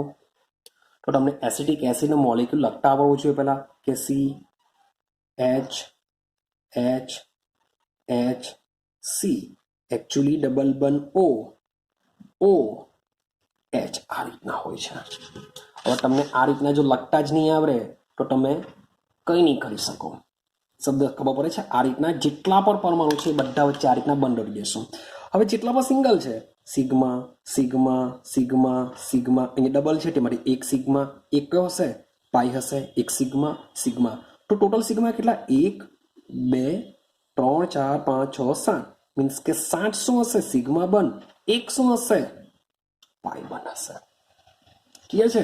સેમ એક બીજું સ્ટ્રક્ચર છે જેના વિશે આપણે ડિટેલમાં 11 સાયન્સમાં ભણીશું અને કહેવામાં આવે છે બેન્ઝીન, જેનું અણુસૂત્ર હોય છે C6H6. આને બી યાદ રાખવાનું છે. તો એકચ્યુઅલી C6 મીન્સ કે જેટલા પણ ખૂણા પર છે એ બધા કાર્બન હશે.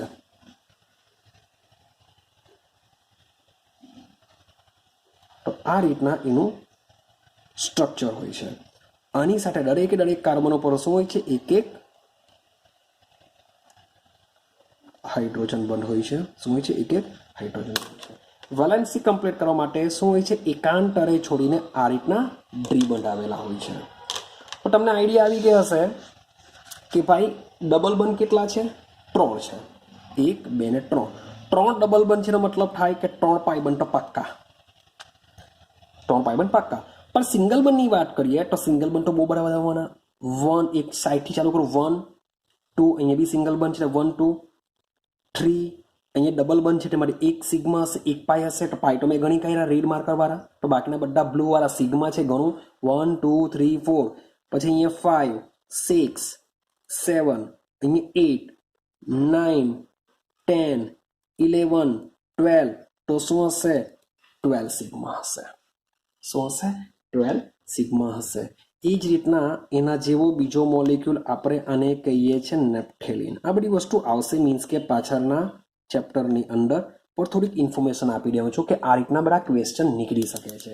તો સેમ આ જ રીતના અહીંયા જેટલા બી ખૂણા પડે છે કાર્બન હશે ત્યાં આગળ તમારે હાઇડ્રોજનને સેટ કરવા પડશે, અને આમાં પણ સિગ્મા અને પાઈ બંધ તમારે શોધવા પડશે. એટલે પ્રેક્ટિસ કરો ઘરે કે શું થઈ શકે. ક્લિયર. બીજું એક મોલેક્યુલ તમને કહો સાયનાઇડ. આ સાયનાઇડમાં શું હોય છે? સી ટ્રિપલ બંધ એન હોય છે. સાયનાઇડની અંદર સી ટ્રિપલ બંધ એન આવેલું હોય છે, જેમાં શું હશે 3 બંધ છે એટલે કે એક કયો હશે 100% સિગ્મા તો હોવાનો જ, બાકીના 2 શું હોય છે પાઈ હોય છે. તો સાયનાઇડ બી યાદ રાખજો. સાયનાઇડ પર તમારે શું કરવાનું છે? યાદ રાખવાનું છે. તો આ રીતના સિગ્મા અને પાઈ બંધ ઇમ્પોર્ટન્ટ છે, જે તમને ક્વેશ્ચન મીન્સ કે VSQ ની અંદર પૂછી શકાય છે.